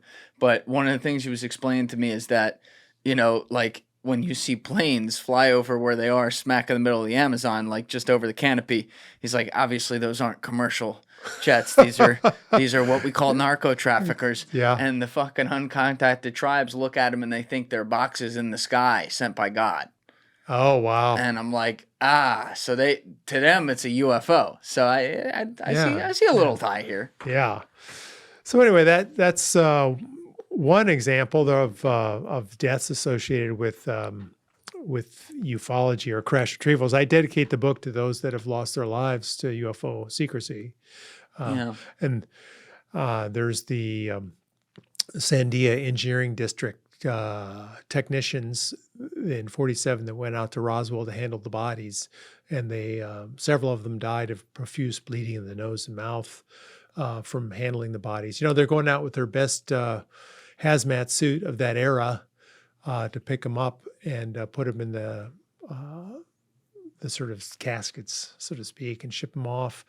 And I think that was the first tip-off that oh my goodness, these things are potential biological weapons, and that continues on, and that's one of the impetus for my dad's book, Alien Viruses that he did. That was a fun one. Yeah, I mean, if you're talking about a species that's coming from another dimension at the very least, or a different place, of course they have a total different. It's common sense. They have a different biology, and biology is the most dangerous thing that exists on this planet. So why wouldn't it be dangerous from somewhere else? Yeah, for exactly. sure. What was the thing in? I want to say it was 1939. Senator Cardell, something like that. He in D.C. I probably have that wrong. Maybe it started with an S. I forget. But it was definitely with a C or an H. H. But he allegedly in the basement of the Capitol saw a few alien bodies or something like that. They were like alien parts existed in vials of formaldehyde. I think I've heard that story, but I don't have any deeper knowledge than you do about it. Yeah, when I hear stuff like that, because then I would think that guy would have written like a whole memoir on it or something. Well, there's lots. He may have. Has anybody gone to look for his files? I want to go to Las Vegas to Harry Reid's archives and go through that. He's got to have a lot of information there that's, there's lots of subtle clues. There's no smoking guns, but there's circumstantial and supportive evidence everywhere that could be brought forth. Do you think some of that, and I asked this of a lot of different guys sitting in that seat you're in right now when we're talking about this, do you think some of that is that these civilizations could simulate it ahead of time? And in English, what I mean by that is if you are either one, an extremely advanced extraterrestrial species from far away that far exceeds our abilities here, or future humans from way in the future who far exceed our abilities here and have insane powers to, distort time, whatever it may be. Couldn't you simulate not crashing or simulate, who, if I'm going to be seen, only these kids in the woods are going to see me and no one else is going to see me, so no one will believe them? Couldn't you do that as your own type of experiment? Because you would hypothetically be so far advanced and perfect, and I'm using my imagination here because I don't know what that would fully consist of, but you'd be so far ahead and perfect that you don't make mistakes as simple as what to us would be a plane crash. Right? Yeah, I mean, I think certainly, abductions of the mind or real abductions is pretty stealthy, and there's no evidence. But people ask, and senators and congressmen ask, well, I'm from Missouri. Why in the hell would these crash? Why? How can they be so advanced as to screw up so badly and land on planet Earth? And so, as David Grusch has mentioned in his testimony, there's a certain percentage of events that end in mission failure. Even for them, though. Even for them. That's what I'd ask him. Yeah. And then the other thing is that we value human life and they may not. And so these very well could be more disposable, cyber AI clones or biological clones that are just exploring the galaxy. It's more efficient to do a biological thing than a mechanical thing, right? Because and then there's the potential for weird natural phenomenon, like a good negative lightning bolt is 10x a positive lightning bolt, the most common type. And New Mexico desert is notorious for lightning. And so that may not have been prepared for that, or maybe overwhelmed their navigation systems, or the testimony of Colonel Corso in his book, The Day After Roswell, where he said, EMP?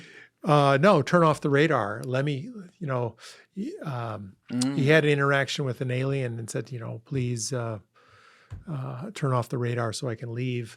And that's actually, I may do a better job of explaining it. Yeah, that sounded wild. Yeah. That was real casual. He had an interaction with an alien, said, please, turn on the radio. Right. So in his book, The Day After Roswell, he highlights an interaction that he had. It was, he had his radar operating, and I think he was in a mine or a cave, and an alien appeared, and he said, "Friend or foe?" And a typical military guy, and the alien said, "Neither." Ooh. And then he asked, well, what's in it for me or something like that. And he said, a better world if you can. He said, the alien said, can you turn off the radar so I can leave? And he said, well, what's in it for me? And the alien responded, a better world if you can take it. Words to those effect. I don't think I got the quote exactly right, but it's in his book. Speaking the language. Yeah. And so, I don't know if he mentally heard it in his mind or actually verbally, waves or so forth, but that's in the book, The Day After Roswell. But, Colonel Corso is very interesting as being, firsthand witness, Army, reverse engineering. You can find his documents in the National Archives. His claim was that we were reverse engineering integrated circuits and fiber optics and integrated circuit. Night vision goggles was the other claim. But there's many other technologies that allegedly have been reverse engineered. Yeah, how Putoff speculates it was EMP. And if I get him in here somehow, I'd love to get him to really expand upon that. But he's like, we were fucking around with EMP or something, and something in the physics of like Yeah. their anti-gravity craft couldn't handle that, and No, it's very credible theory, be it radar or EMP or what, uh, electromagnetic radiation and weird. I mean, if you were to take a radar from 1947 and do a spectral analysis of it, it would be extremely different than what's on the F-16 that's operating today. for sure. Yeah. So it may be something to do. I mean, it was an analog thing back then. It's a digital thing now. So it's just a different thing. So that was the little sidebar on why they crash. So, and then we try to shoot them down with SAMs and for, anti-aircraft fire or deliberate seeding of kindergarten planets is another thing. Hey, we know how this thing happens for planet Earth. When they explode a nuke, we have to dump some tech on them, because when we do that, then they focus more on education. They try to figure out gravity control, and they work hard. They can't succeed, and they advance their technological curve, and they eventually uplift their society into a more stable environment that allows them to join the galactic kindergarten. I mean, just speculating. So that's the scenario. Yeah, it sounds interesting. Yeah, because hypothetically, if we don't know, if all this technology is hidden by intelligence and the private contractors working with them who are by extension therefore intelligence, then we don't know if like they're working on all this, and that's why these bombs haven't gone off. We don't know if like in Russia, which obviously has had political changes over time, but like countries like Russia or China are working on that. I guess it would make sense, but you bring up the nuclear point, which always comes up, and it always has to, because it's pretty heavy. Like when you think about it, if that's the deal. But my friend Jesse Michaels points out that a lot of he was the guy I was showing you right before. Oh yeah, I know Jesse. You know him personally? Yeah, I've talked to him on the phone a couple times and traded emails. You gotta do some content with him. I'd love to. Yeah, I would. I want to. But yeah, I'll talk to him. But he always mentions, he's like, when you're talking about the military guys on these nuclear bases who witness this stuff,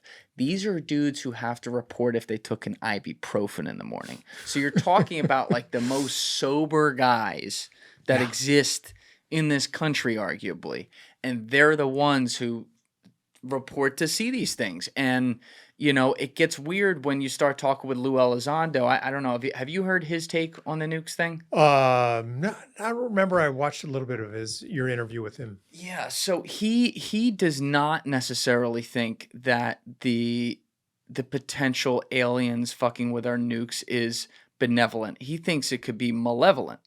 And I said, why? And basically what he was getting into is they've been turning them on, in addition to turning them off sometimes. Like, they're showing us they go both ways. And my retort to that would be, isn't that to just kind of show us that like they're in control here, and that they want to do this, and therefore, if they really wanted to set one off, I mean, my guys, it's been 80 years, they haven't done it yet. Like, they could do it in a second if they have that power. I agree totally. I mean, I think it's far more of your systems are weak and ineffective. Yeah, we can turn them on and off. You need to pay more attention. You need to be very careful with these things. You don't want to have an inadvertent issue and have them blow up or launch one and create a problem. I mean, when we exploded it in July of 45, I believe that the ETs were still cruising around, but the whole universe suddenly took notice. Oh my goodness, this little kindergarten planet just got the nuke, and we need to pay more attention to them. They're on a trajectory. It was an inflection point. I mean, this is sort of classic thinking about, how the civilization unfolds. Yeah, I used to have in my old studio in my parents' house, I had a picture. I have it out there, but it's not in the studio, where there were two pictures. One was an explosion test at Bikini Atoll. Oh, yeah. And then the other one below it was a redo of the Sistine Chapel, Adam and God's hand, but the hand of God is actually a robot hand.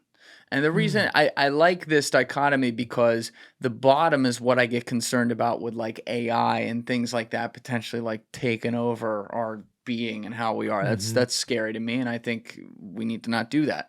And the reason I had the Bikini Atoll on the top is because we dropped these 2 bombs on Japan after getting to this science in 1945, and in the almost 80 years now since then, the world has had all these weapons. And yes, we've tested them in places like Bikini Atoll. These tests happen, in some respects, you could say, all the time from different countries.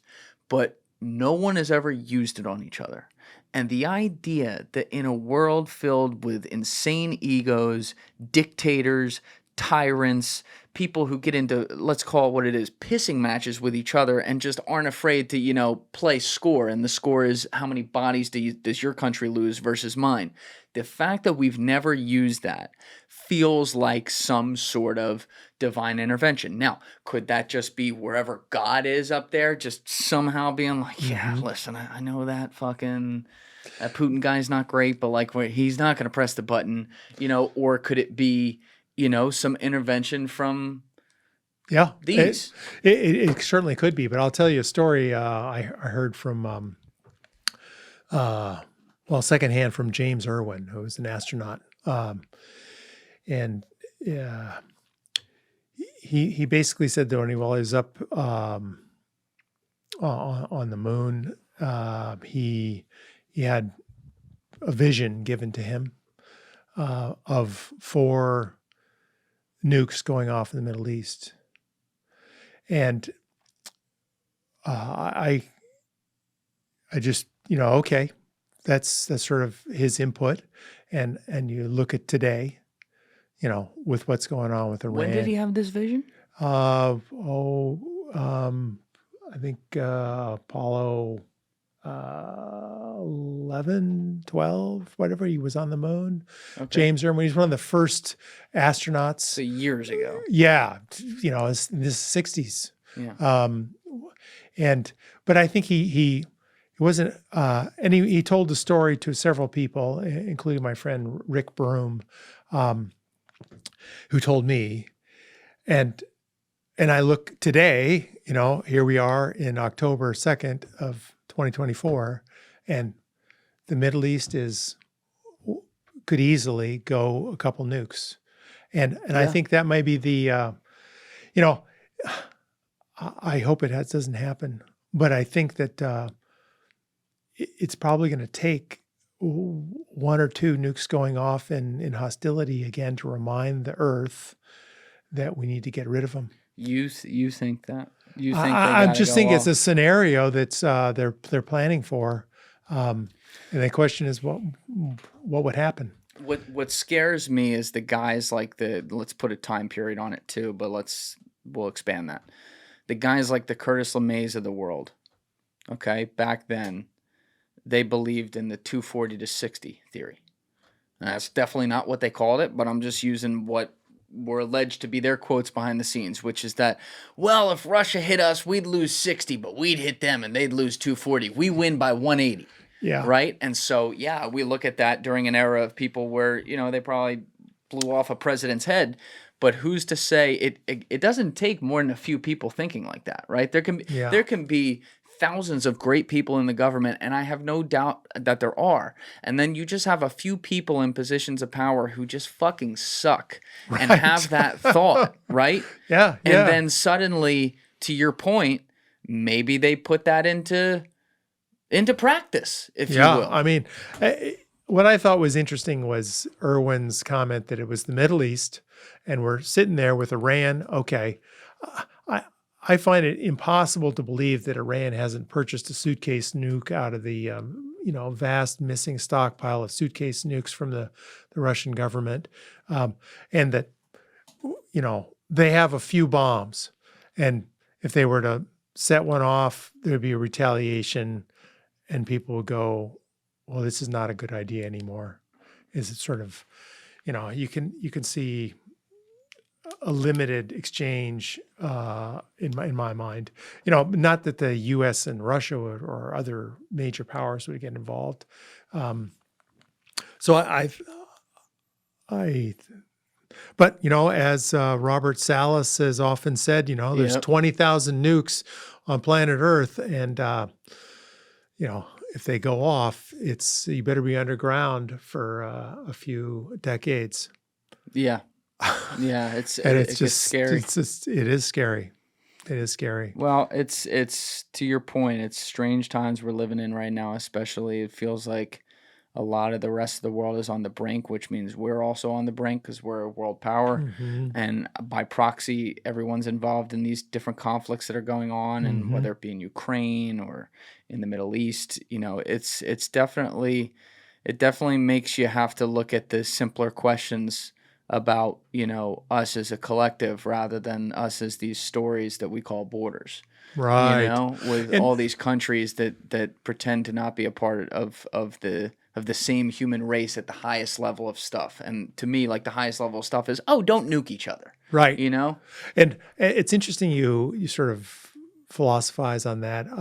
I'll bring it back to the Majestic documents. There's one of the only sort of think pieces in the Majestic document trove is a memo written by Einstein and Oppenheimer. And it's a 4-page piece that's on the majesticdocuments.com website. But it asks the question of, can you settle on planet Earth? Can the ETs settle on planet Earth? And his response, or Einstein's words, were to the effect of, if planet Earth is devoid of political unity, they would have the right to colonize, but not on traditional lines. And it goes on for a paragraph or so. But I thought that was interesting in that, here's Einstein being posed with this question of colonization of planet Earth by alien species and what to do about it, how to address it, what to think about it. And that's, I thought it went to your point. Yeah. Absolutely. And that's the hard part about this conversation. On one end of the spectrum, you can get the guys like Neil deGrasse Tyson who say, we're not interesting at all, and they don't want to study us. And sometimes Michio Kaku, who's been on this show, will go there. Now, he's obviously a lot more open on some of the other stuff, but he'll be like, would they really try to study a squirrel with a nut like we would? My thought is maybe. Because like sometimes I'll sit there, let's use the squirrel example. Sometimes I'll sit there and there's a million squirrels outside, right? I don't sit there and watch most of them, but one day a squirrel does some weird shit on like the telephone lines and I'm like, oh, wow. You know what I mean? Yeah, so who's to say you don't get an alien once in a while going, oh, wow, look at that. Well, I can guarantee you that I can probably find 5 squirrel PhDs that specialize in nothing but squirrels. And the gray squirrel, the brown squirrel, all squirrels around the world, there's a huge body of literature on squirrels. I suspect that there's probably more literature on squirrels than there is on ufology. You might be right about that. And so, or other little 4-legged creatures. Sure. And so, absolutely, there's got to be an ET race that specializes in emerging planets like ours. It's just interesting, though, looking at like what we view as, say, of the era, the smartest person, like an Einstein, speculating on these things. And obviously among us, like, he's so smart, but even his ability to speculate as a human being bound here to Earth, having to try to put himself in the mindset of that which he doesn't know. It's no different than even trying to speculate what God thinks. Right. Or something like that. It gets really strange. And it's not to say, like, I don't want Einstein speculating on it. If anyone's going to do it, I want him doing it. But like we all of it is purely hypothetical in that way. And surely shallow. Yes. And not as robust as the truth. Sure. So yeah, I found that the Einstein Oppenheimer memo in July of 47, actually it's June of 47, I think it's written, but is a very interesting read on the Majestic Documents website. I mean, one of the other thoughts that we haven't really gotten into, and I'd love to talk a little about, Let's go. Is the whole notion of what is the giant secret. What is the government really controlling and hiding? And it is gravity control. And how do you manipulate gravity? And this has fascinated me for the past 9 months, and I've been doing lots of research about it. And there's very little mentioned in the Majestic Documents about gravity control, other than, there's a description of a neutronic power plant in the Majestic Documents in the White Hot Report, but it doesn't really go into. It's more of like how to create electricity or something like that. But there's clues everywhere about the nature of gravity control in the sightings, not necessarily the crashes, but they're certainly in the crashes, but in the sightings where you have these electrostatic wicks, where you have a craft and it's got cables hanging down with electrostatic balls on the ends, or long sort of sweeping sort of a shark fin like thing that I think of the case in of Eddie Laxton in Temple, Oklahoma, where this is an Air Force officer going to work, drives around the bend, and sees a UFO, sort of a teardrop UFO. Teardrop, yeah. It was like it's like 75 feet long. It's more like stretched out, like a stretched teardrop. And actually, my friend Michael Schratt, has it in his book. Let's see if I can pull up a picture of it. 60s. Like a digital re-rendering of it. Yeah, exactly. Yeah, exactly. Socorro's 62, but you're talking about Socorro? No, I'm talking about. I was gonna say 66. Must have missed that.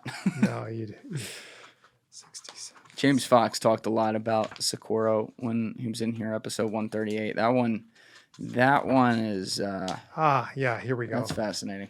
Yeah, no, this is Eddie Laxton. So Eddie comes around the corner and sees a man in front of a craft. And he gets out of his car, walks over, and the man sees him and gets back in his craft and takes off. But a man with a cap with English letters writing on it, and numbers TL197 are written on the side of the craft. And then he hears this low hum going off, and he sees all the landing gear. And this is an Air Force guy who says, clearly this is a man-made craft that I saw, man-made craft in 1966, and a very credible witness.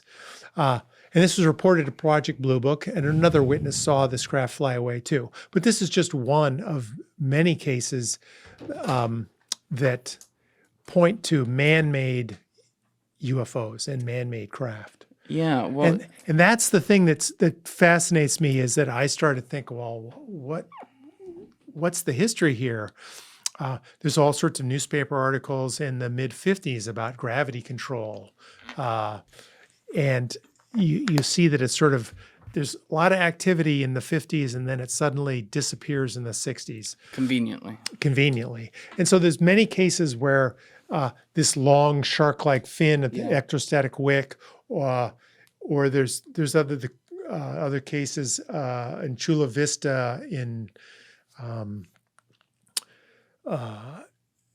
Northern California, where this saucer with all these hooks comes down and all the static electricity, and then the witness sees it fly over and hook onto a high tension power line and makes it glow red, and then zips off and comes back. And it acts in a weird way that is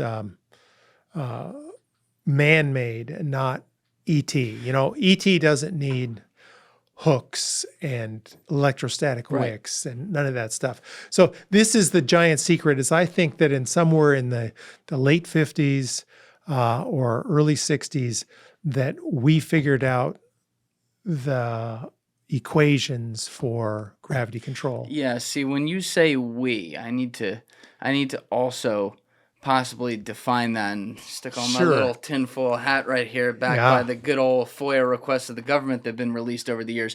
But you talk about specifically, like, when we look at the 50s being where we figured it out, a very interesting event happened in the 40s, which you know about, which was obviously World War II. And specifically, there was another very interesting event right after World War II called Operation Paperclip, where we took all these Nazis and we brought them over to America, stuck them in Huntsville and some other places, and said, show us rockets and show us everything you got. And I do wonder sometimes, and this is like in the back of my head a question. It's like, obviously, most of these guys were just some of the worst war criminals ever. And drank the Kool-Aid and believed in like these psycho Nazi beliefs or whatever. But I do wonder sometimes if the scientists, as the war was waning on, had just enough humanity, and that is giving them the minimum amount of credit possible, to say, if they got figured out some crazy things with physics, to say, maybe this Stash motherfucker shouldn't be the one in control of this. All right? I do wonder that sometimes because, you can look at it and realize Werner von Braun was the head engineer at NASA when we went to the moon. A Nazi put us on the moon, you know? And that was very public, too. Right. So what's happening privately? Yeah, well, I mean, and in the Majestic documents, there's many references to Ernest Strunghold and many other paperclip scientists that were involved in. But yeah, anyway, there are many examples of craft that I think are man-made, and I think one of the things that really draws me in is the comments of Ben Rich. Ben Rich, who was the head of Lockheed Skunk Works. Oh, yeah, for 15 years, Lockheed Skunk Works, and in his retirement in 1993 at UCLA, where it was his alma mater, he said on stage, "We have the technology to take ET home, and it won't take a lifetime to do it." He said, "We found a mistake in the equations and figured out how to do it." And when he says found a mistake in the equations, in my mind, the ETs aren't giving you equations.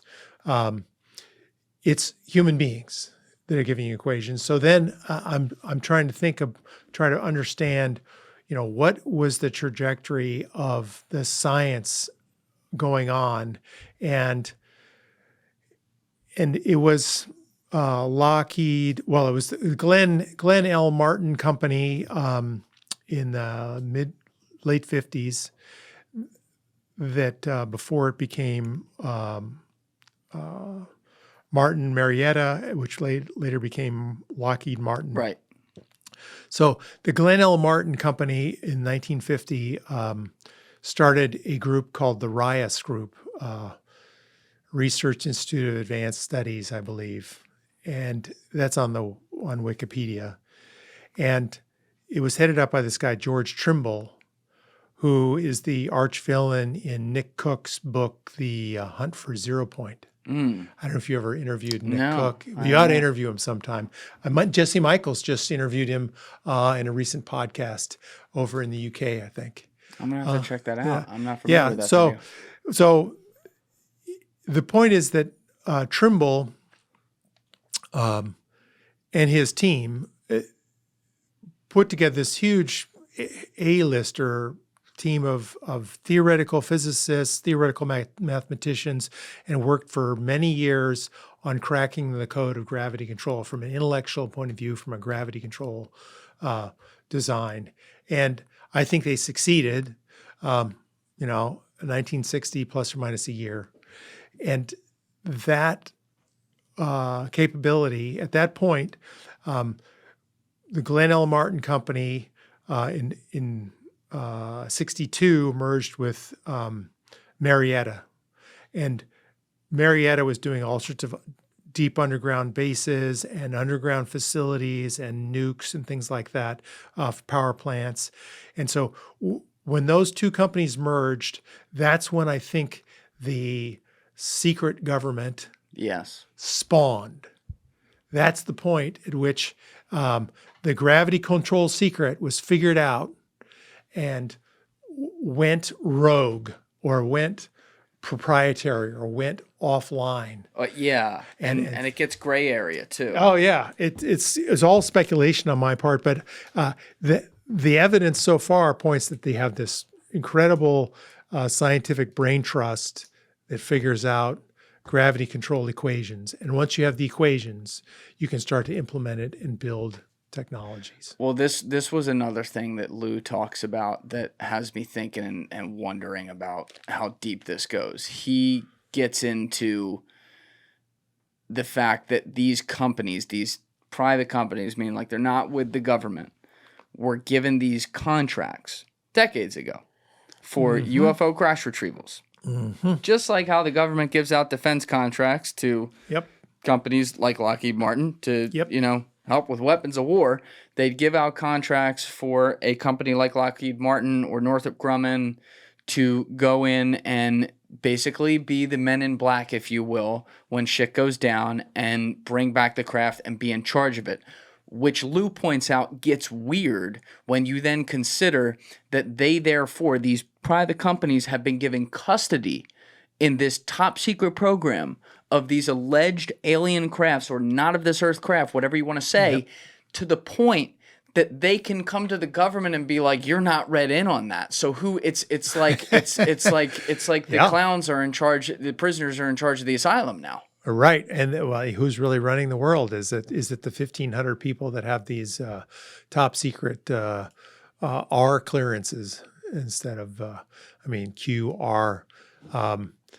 So I think that the secret management is outside of government control. If the president asks, they ask, "Well, why do you want to know, sir?" And he says, "Well, I think there's a threat to national security." And the response is, "We've investigated." There is. Yeah, we've investigated. There's no threat. You're not entitled to know.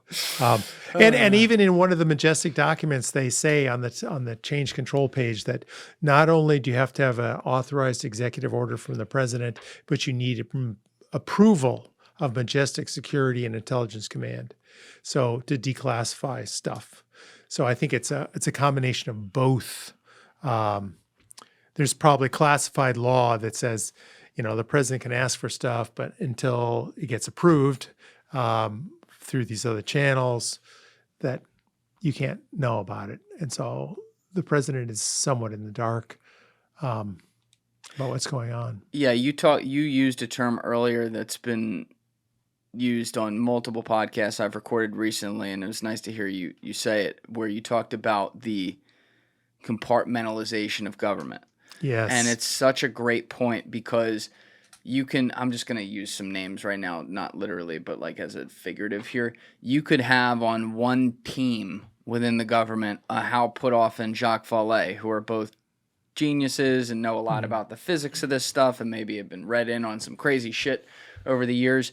And then you could have another team of insanely great physicist A and insanely great physicist B, and they're working on something entirely different. And the two, they know they exist, but they don't know that they're working on these respective programs for the government. And one is a total, moated area of research, and the other one's a total moated area of research.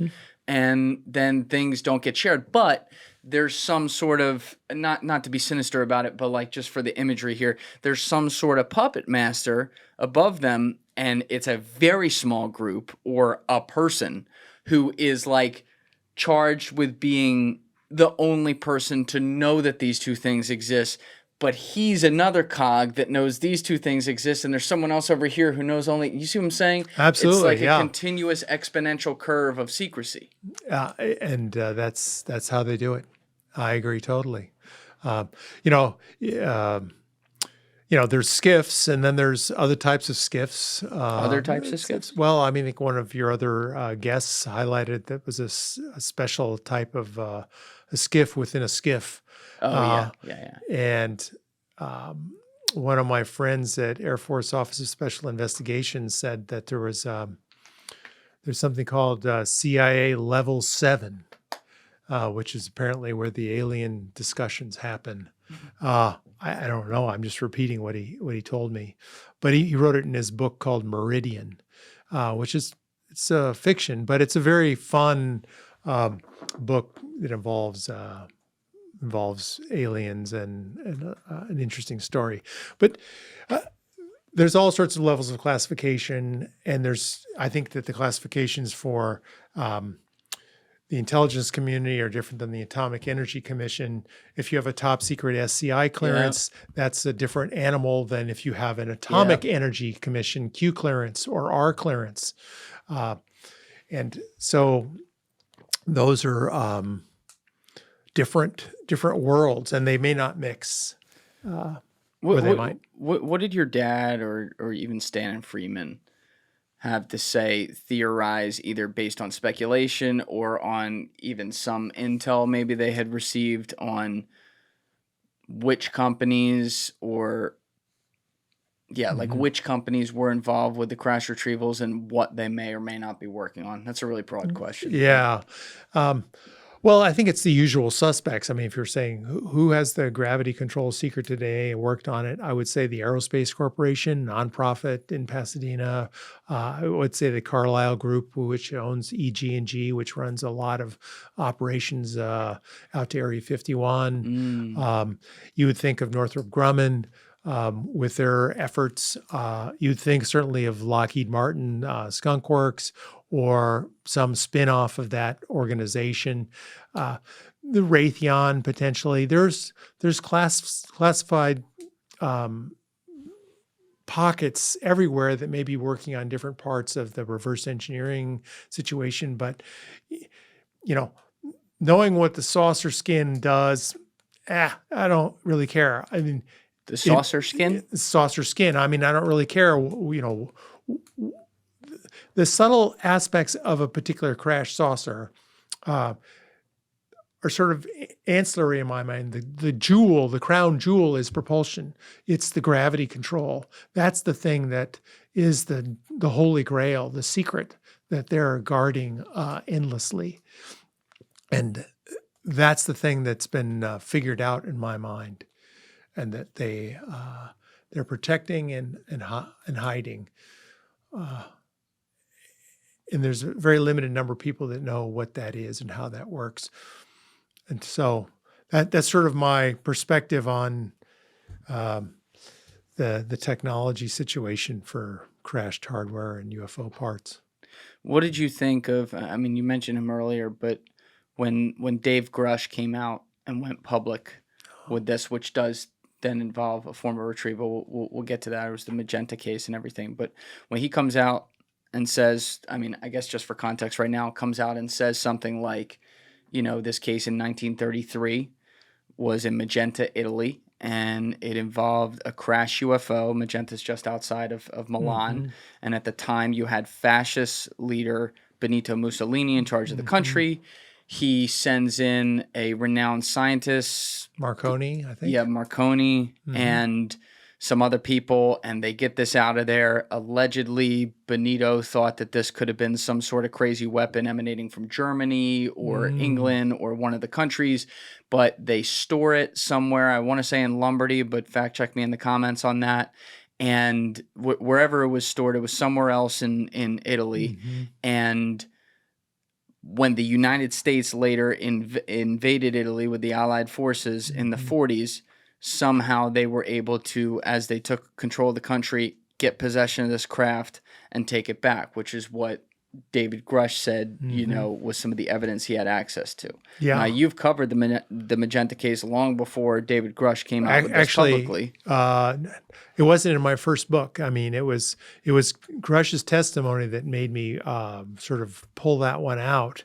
And I think there were some Italian researchers that did a lot of work around that case. What I find interesting about it is that if it really happened in 33, and I'm sure it did, that no doubt it went to Nazi Germany, because Italy and Germany were aligned as Axis in the war, and so I suspect that Hitler and his team of scientists were all over it, trying to figure out how it worked or where it worked, and the Allies may have recovered it from Germany rather than Italy per se. But I'm just sort of speculating. I don't have any data. And then there's all sorts of comments or beliefs that the Germans, the Nazi Bell and all so forth, had some sort of gravity control and had craft. I have a lot of reserved judgment about that. I don't. I'm pretty skeptical that Nazi Germany had flying saucers, and went to Antarctica and all that. I want more evidence. That's definitely in my neutral basket. So, I mean, the 33 thing was great, and I applaud Grusch for kicking me in the pants, so to speak, by showing up in front of Congress and saying, "Yeah, we have crash retrievals." And I was like 18 years ahead of time. I was saying crash retrievals, and before me was Leonard Stringfield. Leonard famous. Stringfield did a lot of AKA Webster. He was an Air Force guy too. He was an Air Force guy with photographic memory. Had all these great connections. I think some disinformation was probably fed to him, but he did a great job of investigating and collating all sorts of material and information about crashed UFOs, and I leveraged his work. All his work is in my book as well. Yeah, I mean, these various cases, and didn't he have like a experience himself? I don't remember. Yeah, I can't remember the details of that either. But it's fascinating that like a guy who was then that prolific in the space came from the Air Force where this shit happens. He was an intelligence guy, and he was very skilled at it. I talked to his wife, once on the phone, and he allegedly has all these files, primary source files that have sort of disappeared. So that's been part of the challenge of his material, although many of his secretarial office files are all at MUFON headquarters, the Mutual UFO Network. Mm-hmm. And Michael Schratt has gone through them. He did this great book, Dark Files, where it has a pictorial discussions of all sorts of various cases, from Lonnie Zamora to other crash events, as well as sightings of man-made craft. So that's the there's lots of great investigators that are doing good work right now, pushing the needle forward. Do you, when you look at some of that World War II stuff and what Hitler may have been studying, do you think any of that is tied to those Foo Fighters? The Foo lights? Fighters? Yeah. No, I don't think so. I think the Foo Fighters were the real phenomenon that people were observing. But I'm just sort of, that's my perspective at this juncture. If I had good data one way or the other, it'd be interesting. Yeah, that one fascinates me. Yeah, because they were seen by so many pilots allegedly. Well, I mean, there's lights in the sky. I mean, there's the flying triangles in Belgium in '89, and there's all sorts of great cases everywhere. But did the Nazis succeed in gravity control? I just don't know. Did they succeed? I mean, were they the best brain trust on planet Earth at the time? You bet. Did they? Paperclip was absolutely gigantic and huge for our progress as a country. Yeah, it's crazy. And there's there's an interesting guy by the name of Todd Ritter, at toddritter.org. He speaks fluent German, but he investigates science and technology for basically German science and technology, and particularly historically one. He'd be a fun podcaster. He's done some good podcasts himself, all about Nazi technology. And that does sound fun. Yeah, it does. And, he basically found some documents that said, no, superconductivity was not discovered by a couple of guys that are on Wikipedia in the 80s.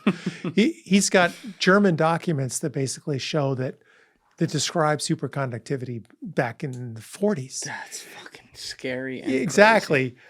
So he has some tremendous, but he's a primary source historian. He has a 5,000-page treatise on German technology, PDF on the web, and he does a lot. toddritter.org or Writer Institute, something to that effect. Yeah, I'll have to check that guy out. Yeah, he lives up in I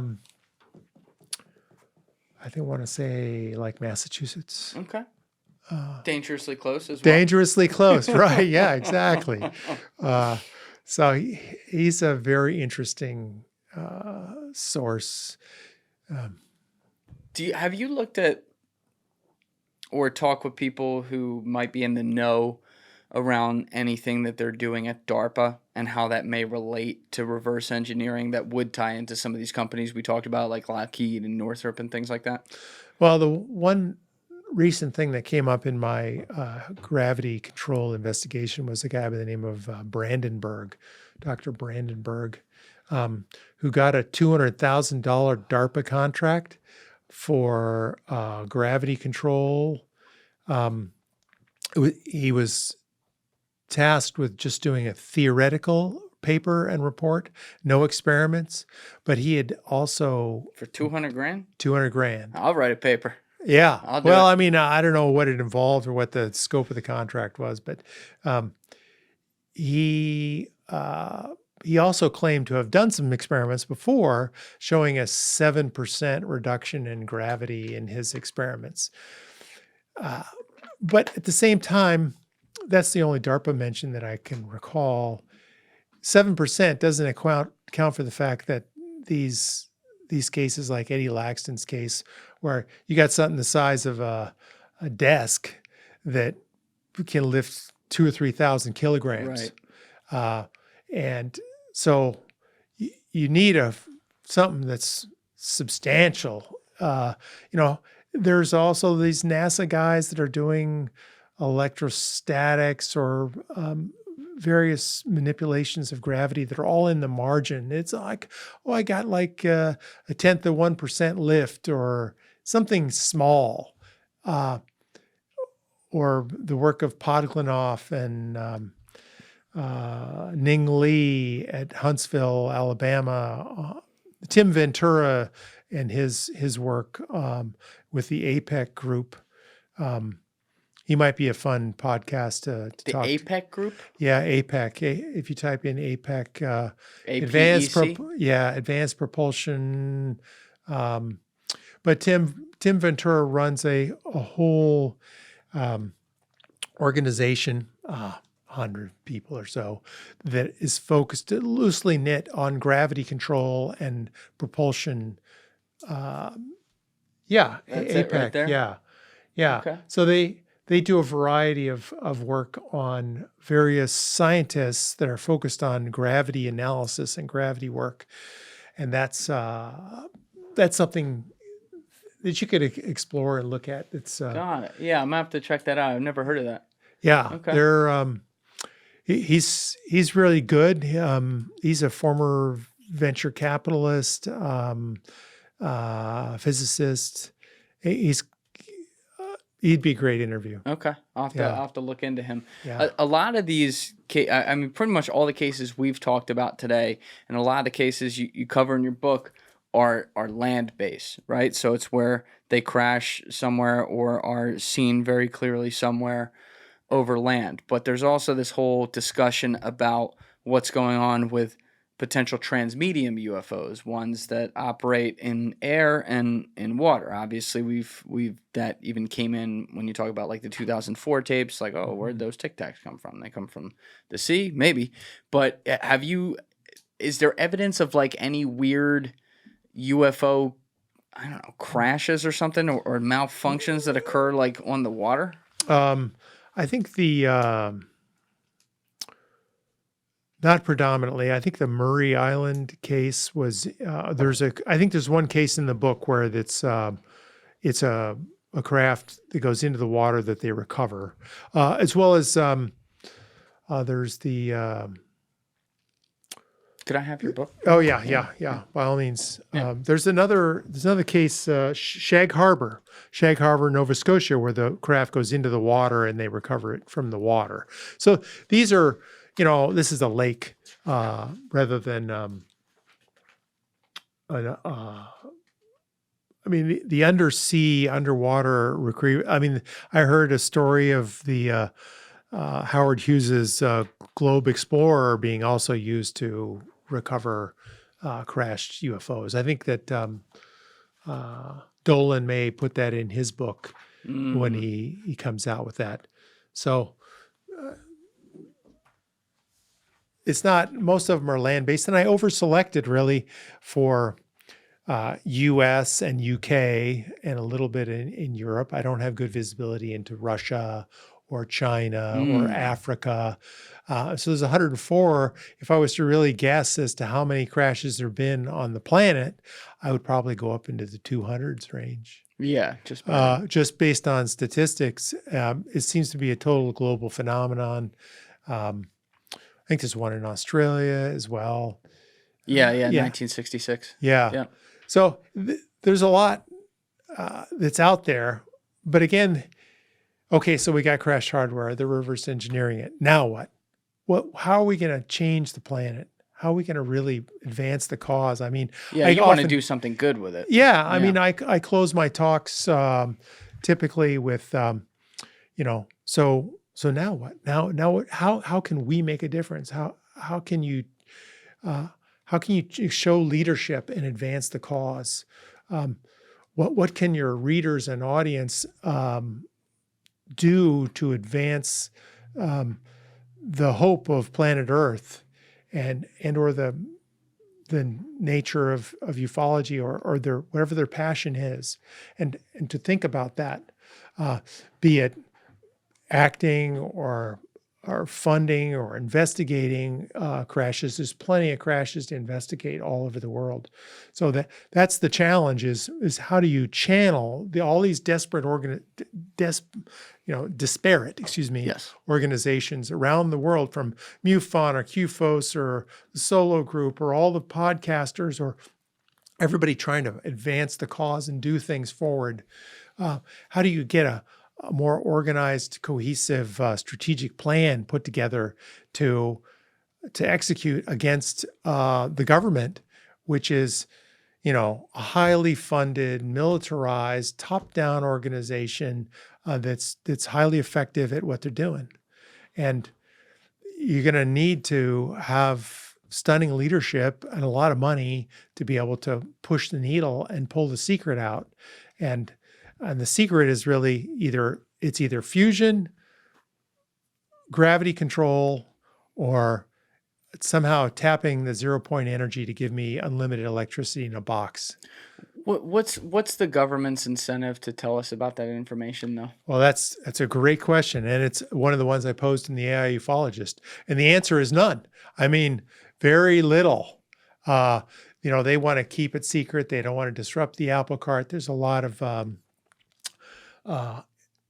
change that would happen that if you had these technologies come out and come forward. And, you just take one example. For example, if you start eliminating hydrocarbon usage, because you can, cars have electric motors in them now. If you just have free electricity, you can now change the whole transportation structure. Or airplanes, you can start using either gravity control, or if you have a fusion reactor and electricity, you can now fly without petrochemicals. So if suddenly the value of all Middle East oil goes down by 80% in a decade, let's say, that changes the geopolitical environment, it changes society, it changes technology, it advances the cause. All these things are, I think, inevitable. It's just a question of timeline and how it gets launched on the world. Well, and that's the other problem. It's like, I want to know, right? You want to know. And fucking everyone out there listening wants to know if there's a there and what that is. But, you know, if these governments, and I won't just put our own in this, I'll put other powerful governments around the world who maybe on a topic like this, it's possible are working in concert in some ways, even if, you know, diplomatically they're enemies. You know, if they really did know the truth, the Men in Black truth, if you will, and they could simulate how this would affect society on mass scale if they released this to people, and that simulation showed it was going to be the fucking purge out here, then in that... they don't want to do it then. But that's the thing, and this isn't to like be a bootlicker, but like that's where I go, damn, I guess they'd be right to not release it then, you know? And it makes it so confusing. Yeah, I think every year they make a list of do we disclose, do we not disclose, and the list for not disclosing is always a little longer. And what we've seen over the past few decades is titration and minimal disclosure. I mean, the Hollywood trajectory has changed, and far more movies and better response to ETs. I mean, the messages from the ETs tend to be, clean up your environment, get rid of your nukes, and have more compassion for your fellow man. So there's messages that are coming through, and that's the trajectory of information from them. And disclosing is going to be a slow process. If we leave it to them, they will, I mean, you could think of Grusch as almost a trial balloon. What happens if we give Congress a little nibble at the truth? Okay, they did one hearing. Well, they didn't do anything else. Yeah. Did they write any good laws? No, not yet, maybe. Maybe Dan Sheehan, I think, is working on a new law. Yes, he is. Yeah. So there's progress being made, and they're trying to bring society along slowly and inching forward.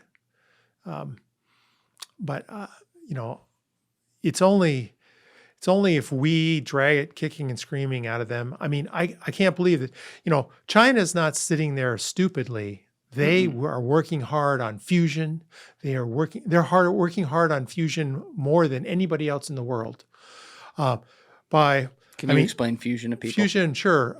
Nuclear fusion. How you take either lithium and protons and make antineutronic fusion, or deuterium and tritium.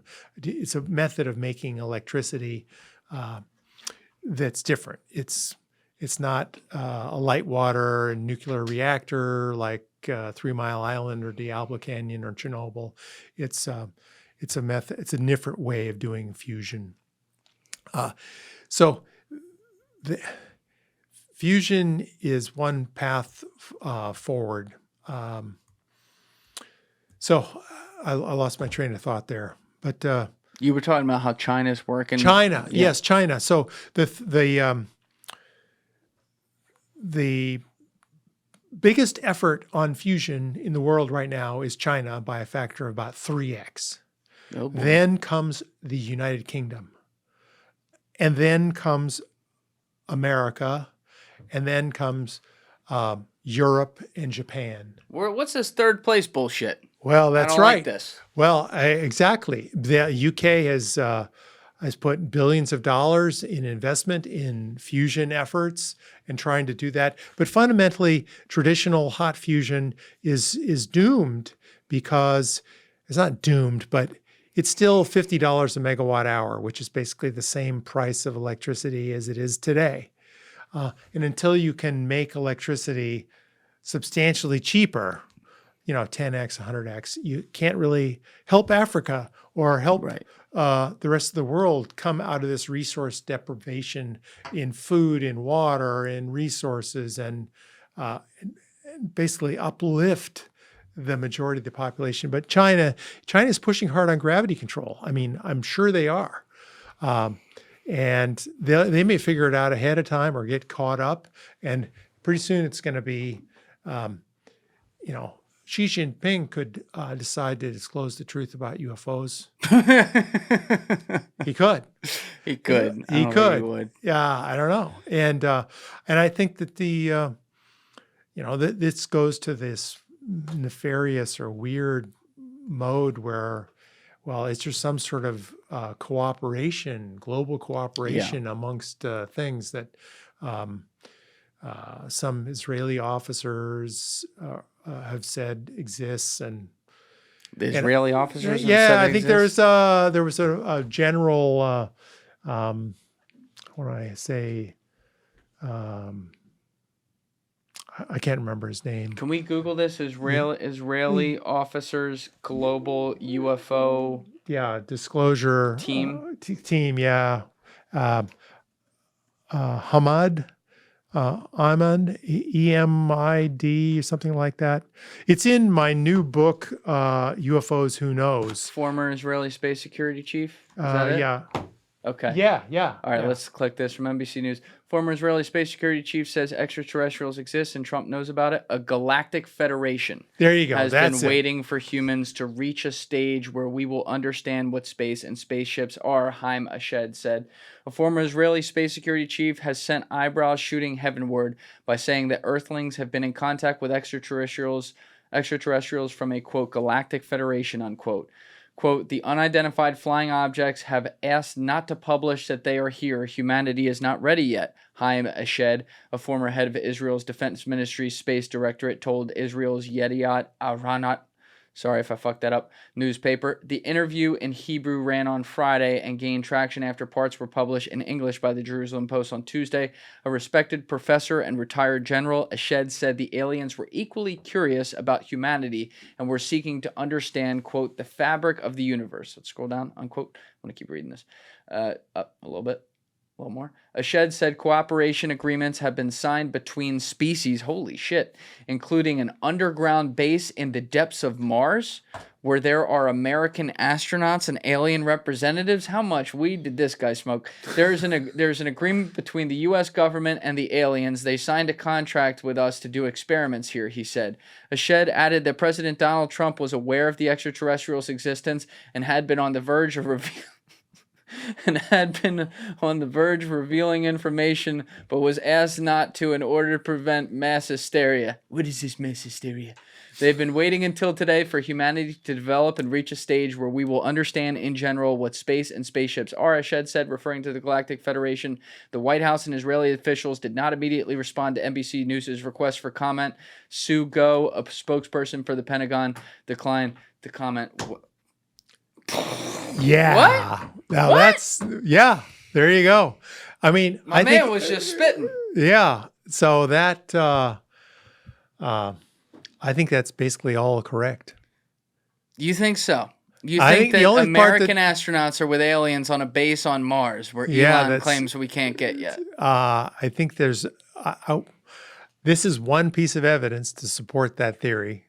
And if you take the other piece of evidence that there's gravity control, we certainly can get there easily, and we could do that. And the fact that it's, this is a high-ranking military officer in the Israeli force, and then other evidence associated with treaties and the Eisenhower. I mean, there's a book written by Paul Smith called, I think, Eisenhower, where he talks about this treaty and the evidence for this treaty that was executed. The 52 thing? Yeah. And so that sort of sums it up in my mind. We realistically, there's a credible possibility that we have gravity control craft, we have a base on Mars, and that this military officer and many others have the same thing. Has anyone corroborated what he said there? Those are some big ass claims right there. Well, that's a great question. I have not investigated it, but certainly pieces of it are supported by other evidence. I was talking about gravity control and craft. So if you got gravity control, you can certainly go to Mars. And there's they haven't read Elon on the Secret. Allegedly. So, I mean, look. Is that a cover story? I mean, if von Braun knew about gravity control, would he have done the entire Saturn V moon program? It was just like this giant. Yeah. It was on this trajectory and just went. It's just floors me that there was all that waste of treasure and resources and man and life for something that was just a cover story bullshit. Yeah. I mean, I wonder if some of these guys, if they knew, if they would even be able to talk about it. I mean, emotionally, because it's so heavy. I mean, look, science and religion have always been paired off against each other throughout history, but they're both seeking the same thing. They're both seeking a full understanding of the physical reality around us and what makes that, right? So to me, it's like a great tragedy that they've been convinced to be apart throughout history. But a guy like you who looks at all this stuff and has done so for decades and decades, your dad did as well. What do you think? Do you believe that there's a God above all this, or how do you look at it? It's a great, we're all God's children is sort of my attitude is, so I'm generally, I don't go to church. I'm sort of an atheist, but I certainly believe there's a God. I might say that. So you're agnostic. Yeah, I'd say for the most part. I mean, you could go into Jesus and Muhammad, and all these people are basically alien clones designed to, and I'd say that's a credible theory. So. There was something in the water out there. Something in the water. No pun intended. But you bring up an interesting point of how religions think about this. And in my final effort, or not final effort, but recent effort. I was going to say, you on your way out? No, got something you want to say? My recent effort is on improving the credibility of ufology. And in doing that, I tried to create a new book called UFOs, Who Knows, which is this is an old preprint, but it's on the web. It's on Amazon. You can bring it up. UFOs, Who Knows. It's a book of famous quotes, including the one we just saw from the Israeli. So I see a lot of faces. I see Tom Cruise. I see Carl Sagan. I see J. Edgar Hoover. I see Ronald Reagan. Yeah. Is that Paul? No, it's not Paul Volcker. Yeah. Jimmy Carter. I mean, who's who on here? Right. Well, the thing that we did, I did it with Anthony De Lorenzo. We added 10 or 12 different religious leaders and their perspective on ufology, and religious scholars from multiple religions. And that was to your earlier point about religion and God. But I chose this book, UFOs, Who Knows, as a way to give many people access to ufology in a new way. So if you believe in religious scholars or religious leaders, you can read the quotes about that. You can look at scientists and engineers. You can look at presidents. You can look at astronauts. You can look at congressmen and generals. And a lot of celebrities have said a lot of, I've been abducted by aliens, or I saw one. Demi Lovato comments. So there's all these different 185 quotes from various people, all about, it's a picture, it's a quotation of what they said. And so some Ben Rich is in there. Some of them are very salient and prophetic, and some are less so. but they all have a fair degree of credibility associated with their names. Well, if one of them's actually right and all the others are wrong, it's interesting. Amen. Yeah. Yeah. So I find that was my attempt to gain more credibility in the field. If you can slide this book across to any skeptic and say, well, what do you think about all these quotes from these various people? I'm reminded of the typical refrain, if, I've never met an informed skeptic. And so that's the thing, is that people are skeptical. Well, how many books have you read about UFOs? Right. And I think it works both ways. Oh too. yeah, it does. The pendulum balances each other. But listen, you've done a lot of research on this. There's a lot of books. We're going to put the links down in the description. The Magic Eyes Only, the AI Ufologist, and other work, including your website and everything, UFOdex, all that. UFOdex.com. Yeah, UFOdex is really fun in that you can ask any question you want. And AI spits it out. And AI spits it out, all referenced with my AI or ufological mind implant, so to speak, into AI. So it's not just the general large language models.